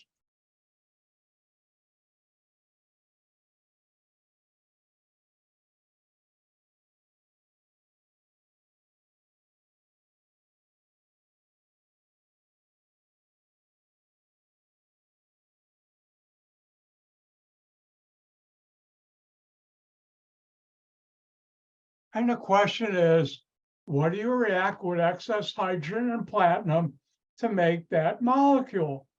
Your turn.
My turn. We look here, look for what's different, what's not carbon, what's not nitrogen, carbon's here.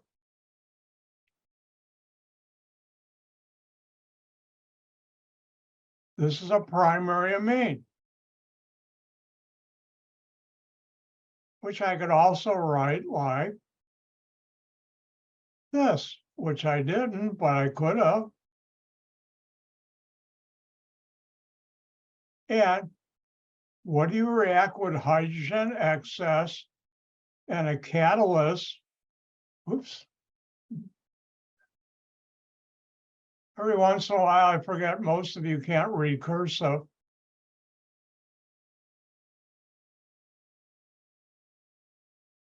Catalyst can be nickel, palladium, or in our case, platinum. And you start with a nitrile. This is my R group. How can you tell that? The carbon bonded to nitrogen is the carbon in the nitrile, this one. So my R group is this. And then I'll have my nitrile. And I know there's 4 bonds to carbon, so I can put in the rest of the hydrogens. And that's how you have fun with nitriles. And like I said, we used to, when I was at Axel, they called campaigning, where you'd make a couple million pounds of a certain product for 30, 40 hours, switch to another one, a couple of million pounds per week. We were making a lot of primary amines. So what's next? Let's find out. And let's talk about the basicity of amines. Now, what's a base? A proton acceptor. Remember, a proton, if you have an acid plus a base,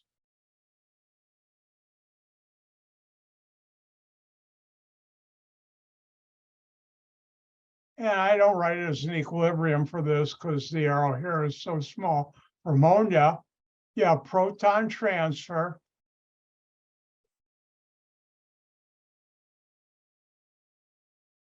And this is what you get, this salt. Now, ammonia is a very strong base. And the equilibrium is essentially 100% this side to form this ammonium, in the case of water, hydroxide. But amines can form what we call amine salts. And that's because they form ionic compounds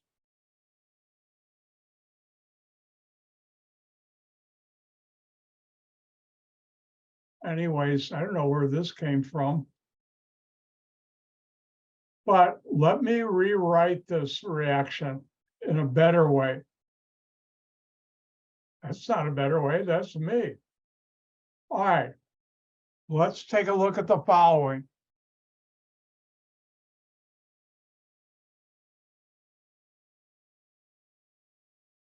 And I'll just stick to hydrogen halogen acids, excuse me, where X is chlorine, bromine, or iodine. Now, watch closely. R prime and R double prime, one or both, can be hydrogen. So if they're both hydrogen, that's a primary amine. If one of them is hydrogen, it's a secondary amine. If none of them are hydrogen, it's a tertiary amine. And all amines, primary, secondary, and tertiary, react with acid.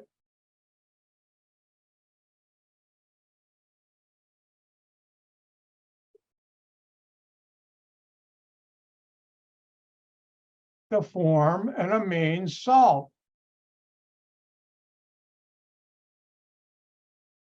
It turns out this is an important reaction. Well, you say that about all these reactions. Well, they are.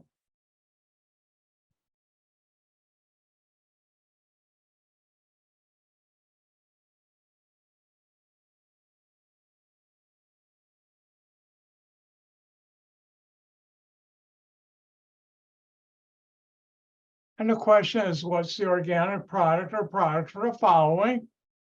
And here, what do we have? Well, since I have an acid, we have a primary amine where R prime and R double prime are hydrogen.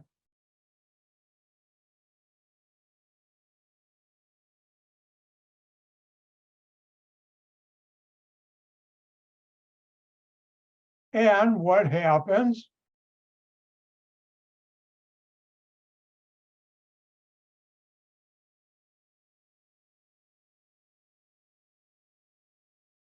You make an amine salt.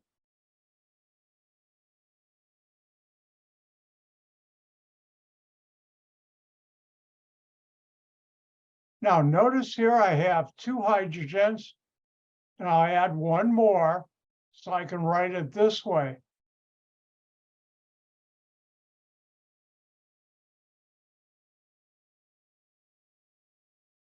And that's my amine salt. Now, again, count bonds. For amine salts,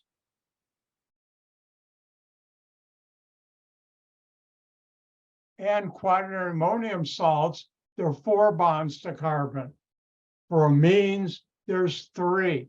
I'll say it in slow motion. For amine salts and quaternary ammonium salts, there's 4 bonds to nitrogen. For amines, there are 3. Students get confused, but if I say it enough times, hopefully you won't be confused.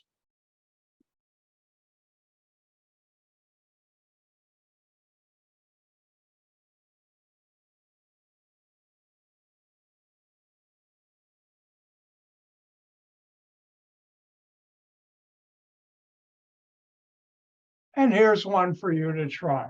what would be the product or products for the following reaction? 3 points each.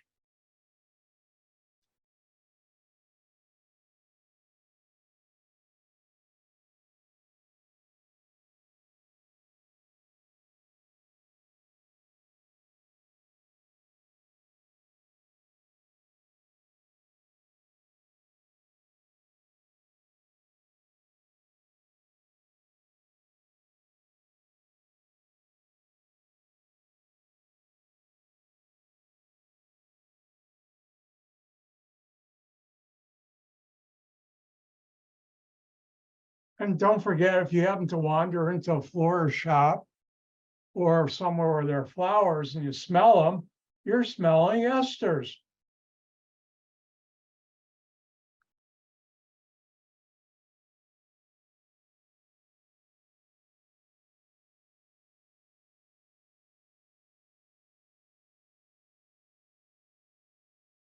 All right, what do we have here? What's different?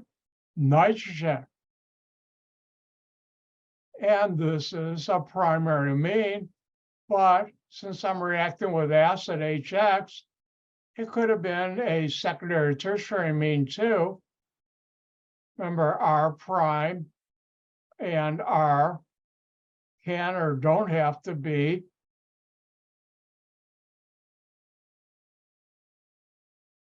hydrogen. In this case, they are.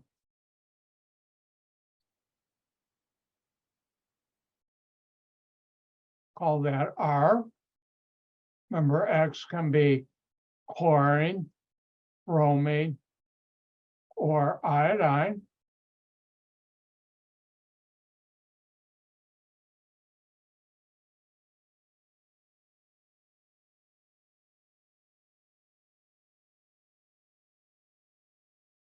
And what's R?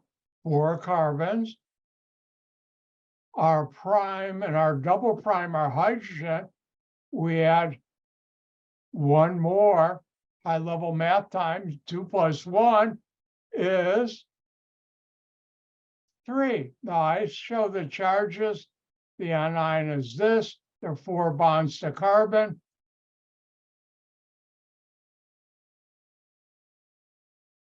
And there you go.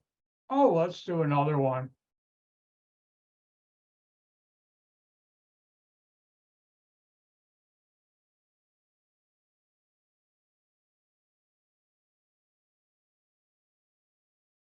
And here's another one for you to have fun with.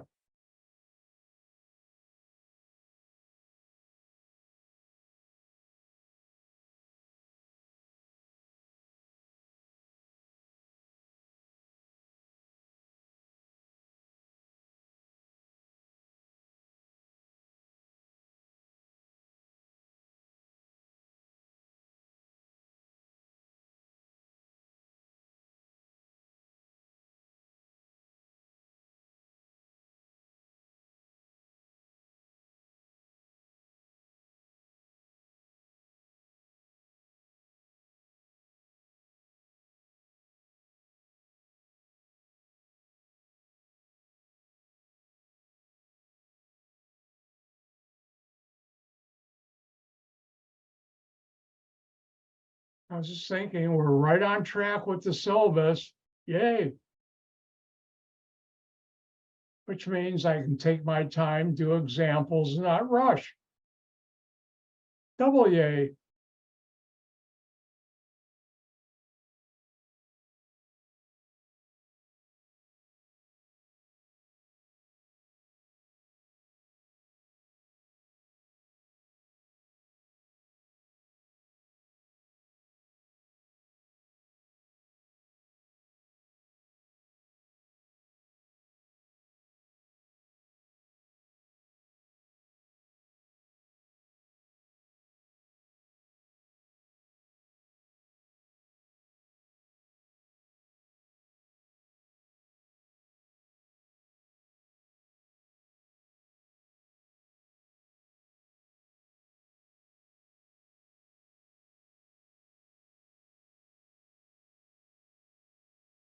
All right, my turn. What's different here? What's not carbon? What's not a nitrogen with carbons on it. And this is a secondary amine. But as soon as I see the acid here, it could be a tertiary amine or a primary amine. R prime and our double prime, one, both, or none, can be hydrogen. In this case, one is, I call that R prime, R double prime, R, doesn't matter what you call R prime, or R double prime, plus HX. X can be chlorine, bromine, or iodine. And we make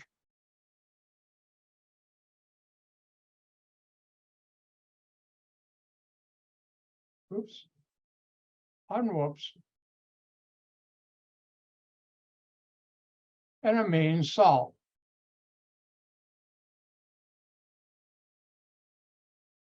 And if I look at this, R is methyl, R double prime is ethyl, have a hydrogen, I'll add one more. The halogen is iodine, which becomes iodide. You don't have to show charges. Now, there's another way of writing that.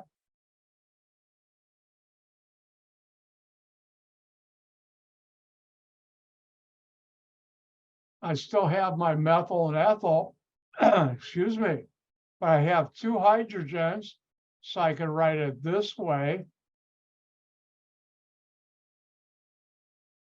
Which way is right on a test? Either way. Oh, let's do one more.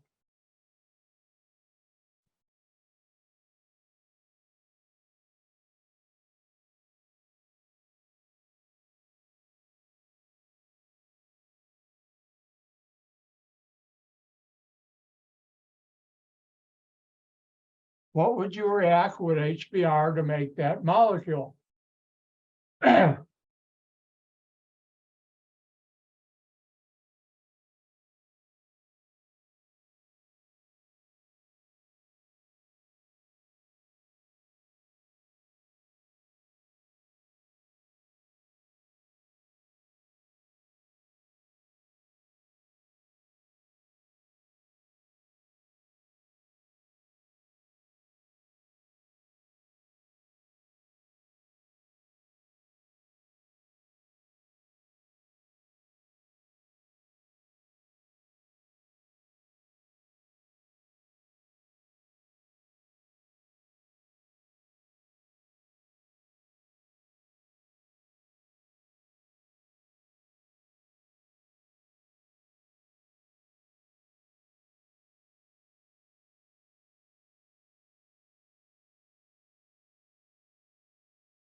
All right, we look at this.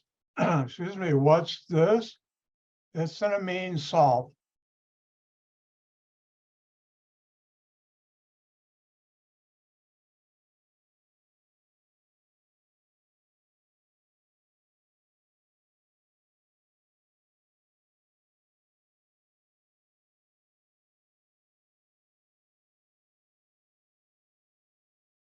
And remember, R prime and R double prime can be hydrogen. In our case, they're not.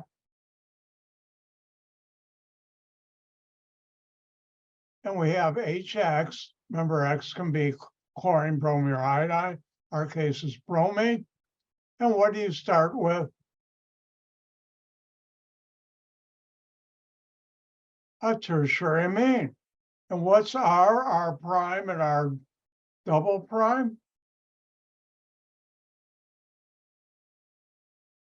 They're all methyl groups. So I can write it this way. which on a test I wouldn't. I'm a lazy organic chemist. Or you can write it this way. Either way is correct. And that's amine salts, except for one thing. How do you name them? And this is something you should know.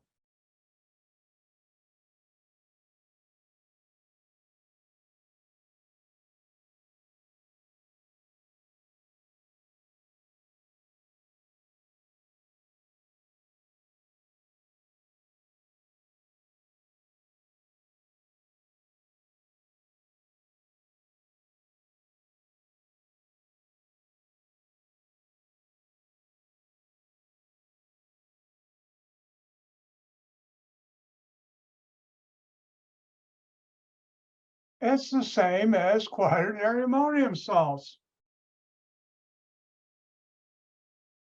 And this is the common name.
Name each group as the alkyl group it is, and add ammonium halide.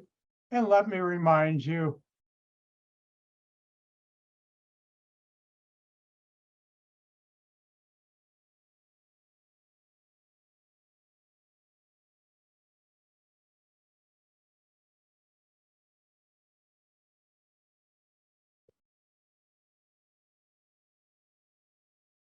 if it's Cl minus is chloride, Br minus bromide, I minus iodide.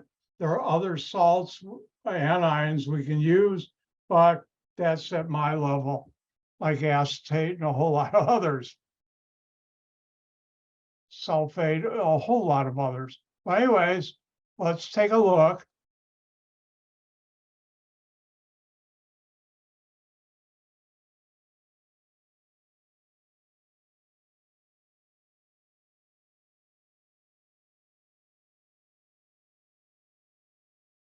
If we look at this amine salt, because there are four things on nitrogen, and one of them is a hydrogen. Remember, amine salts look like this.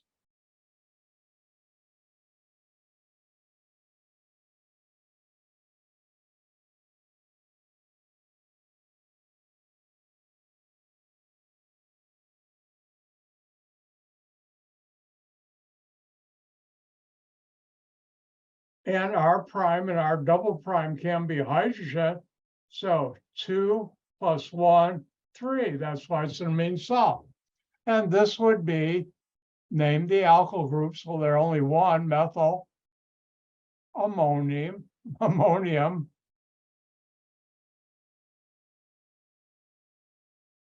iodide. And that's how you do it. Now, interesting, students come up to me always when I go over this, say, well, if you're naming the quaternary ammonium salt the same as amine salts, how can you tell the difference? Amine salts never have more than 3 alkyl groups on being named. Amine salts never have more than 3 alkyl groups being named. Quaternary means 4.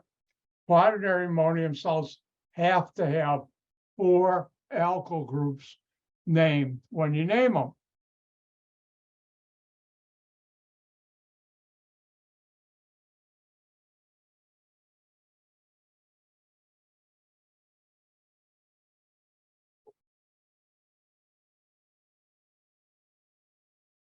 And why don't you give the common name for this molecule?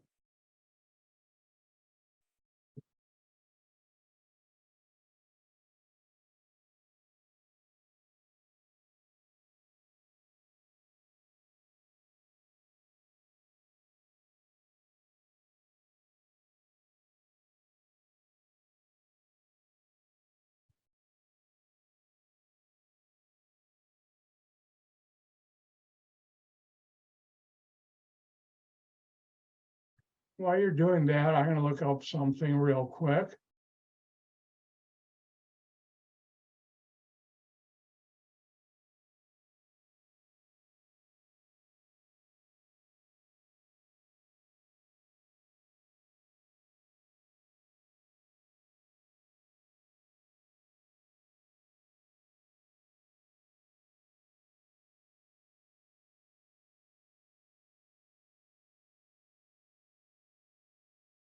I thought so.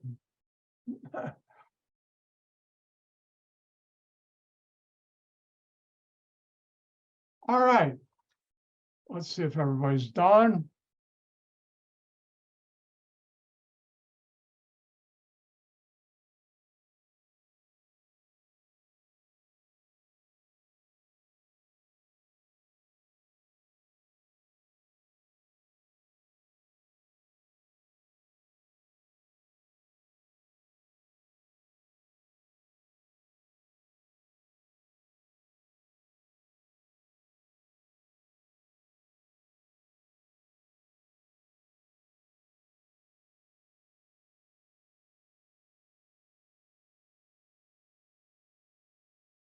All right. Now, giveaway is, nitrogen, and you have an anion. And there are only two R groups on the nitrogen. This is an amine salt.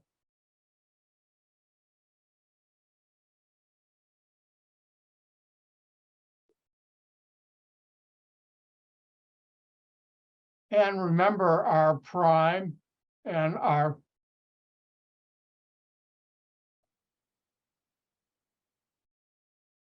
Does everybody know this is the ampersand meaning and? Does everybody know this is shorthand for and? Because I'm going to pop the, I'm going to do that every once in a while, especially coming up soon. R and R prime can be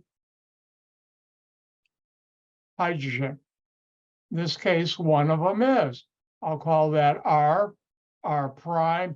One of these is R double prime. So this is an amine salt.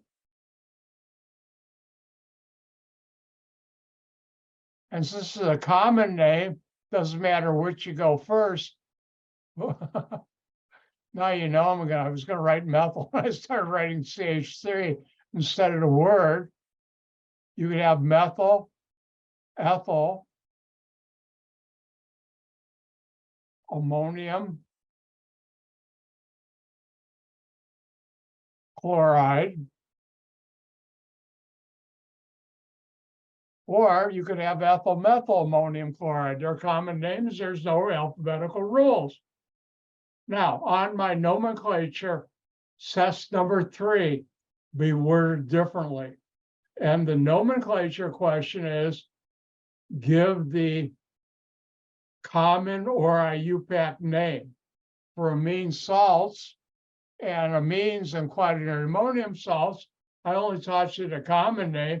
You want to learn the IUPAC, do it on your own time, but you don't have to. All right, let's do one more.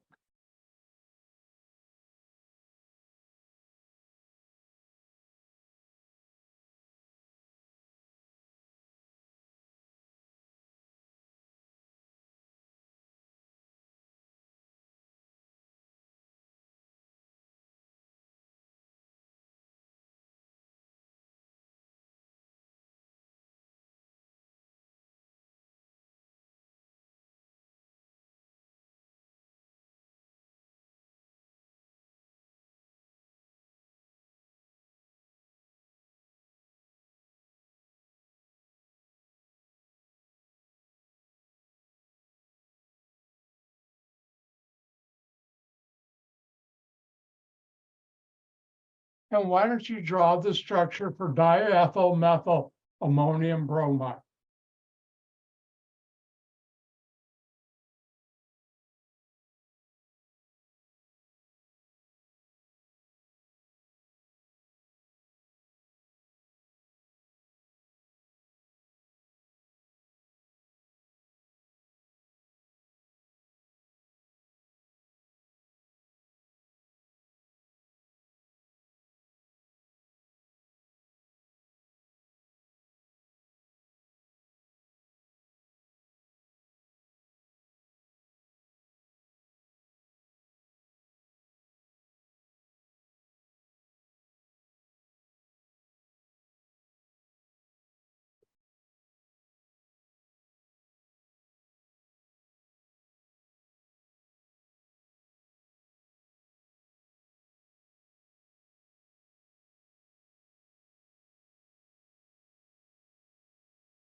All right, how do you decode this? Know what to draw?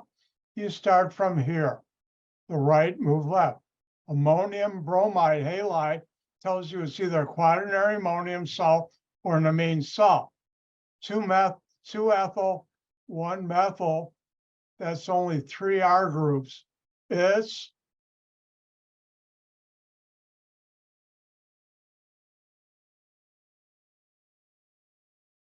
an amine salt.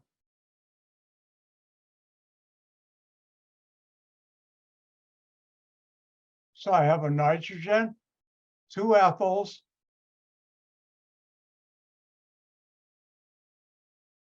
1-methyl, a hydrogen. You can put that top or bottom. And the halogen is bromine. Now, that's one way of drawing it. You could have just as easily drawn it this way. Being a lazy organic chemist, I'm going to do it this way. But on a test, diethyl, methyl, ammonium, bromide. Have you noticed I'm inconsistent? I always circle my plus charge, never my minus charge. I don't know why, but I'm not going to change. Good habits, I don't change.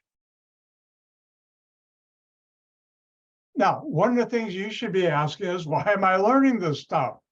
And as you've heard me say before, I know you're learning this because someone said you have to take Chem 170 to get into a program or a school, so you want a good grade. Why learn this?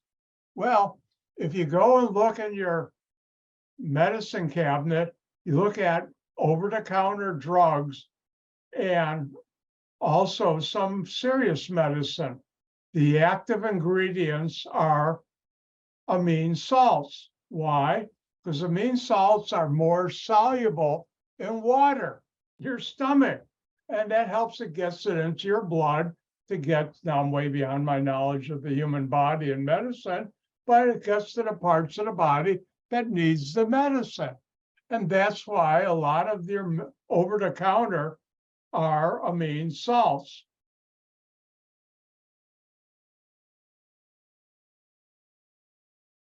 All right, something's going on with my computer. Hold on, time to do this again.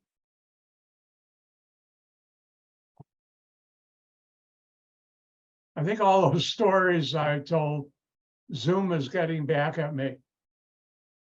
That doesn't make any sense.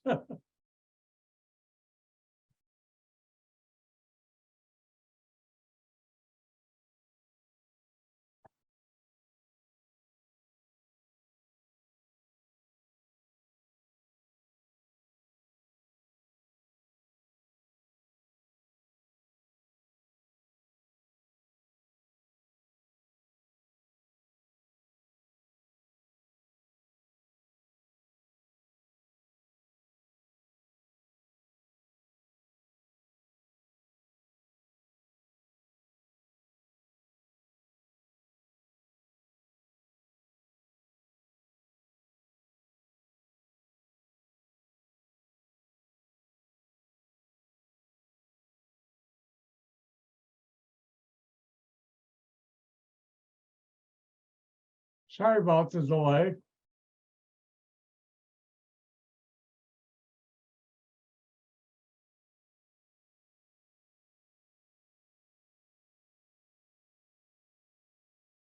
All right, guess what time it is? It's new functional group time. And that new functional group is an amide.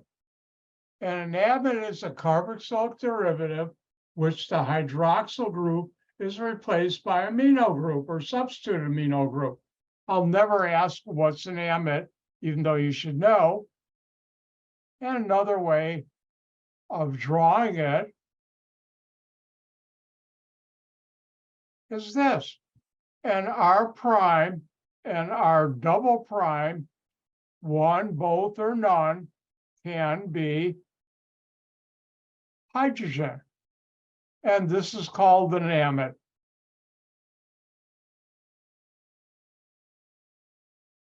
So you have a carbonyl with a nitrogen. Now, in amides, just like in amines, there's 3 bonds to nitrogen. Amides, like amines, have 3 bonds to nitrogen.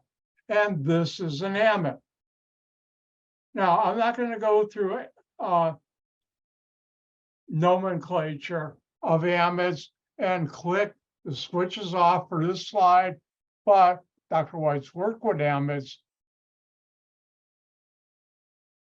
lots of amides.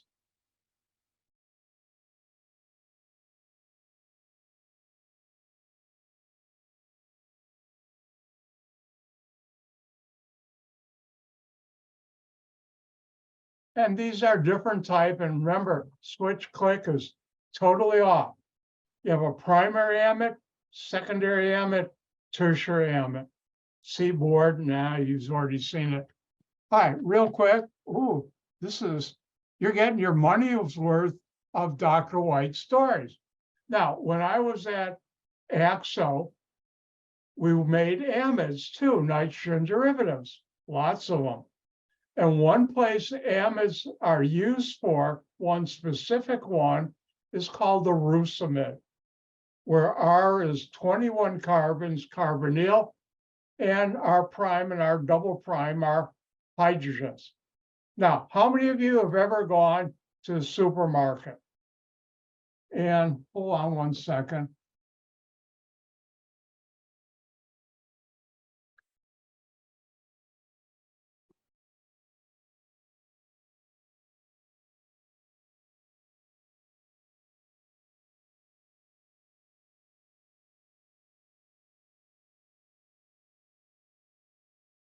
Well, that was more than 1 second. How many of you have ever gone to the supermarket and you go to the vegetable produce area? By the way, one summer I worked produce basement, one of the largest supermarkets at the time selling produce in Chicago. So I know my way around a produce market. Anyways, and you pull the plastic bag off the roll and you go to open it to put whatever you're buying in, like your carrots, celery, I don't know, onions, whatever, and you can't open it. Well, that's because they didn't put enough slippery agent. Here I have a Ziploc plastic bag, they use a lot of it. They put in a rusamide. The long chain makes it slippery. If there's not a slippery agent, an amide in there, the plastic stays together and you can't open it. Oh, I can't open it. If you pull one off a bag and you can't open it in a couple of tries, that company was cheap and didn't put enough rusamide in there. Yep, cheap. Go to another roll and hopefully that one had more.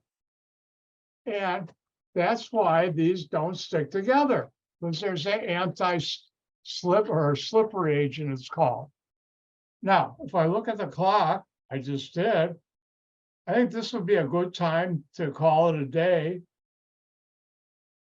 because I don't want to get into amides, because tomorrow, not tomorrow, Wednesday, be sure to stop by, because I'm going to tell a story about one of the dumber things, really dumb, I've done in my life. Luckily, because I know organic chemistry, it wasn't as painful as it could have been. It was dumb, and it deals with amides. And plus, Wednesday, part of my lecture is going to get really hot. With that, let me remind you, test number 3 is coming up after spring break. This Wednesday, I'll go through the carboxylic acids and their derivatives, esters and carboxylic anion problem set. We'll do the next lab. Don't forget, hand in your labs when they're due. And on Tuesday, tomorrow night, and on Wednesday from 6 to 7:15, I have my office hour. Now listen closely. If you need help and you can't make it to my office hour, email me. We'll see if we can meet on Zoom another time on Thursday, Friday, or when you're available and I'm available. I did that last week for a student in my other class who needed help. So with that, I'm done for today. Remember, in Yiddish, "Gehen gesund" means go in health. So I will say, "Gehen gesund." Goodbye now. Stole that from Granny and Beverly Hillbillies. Bye.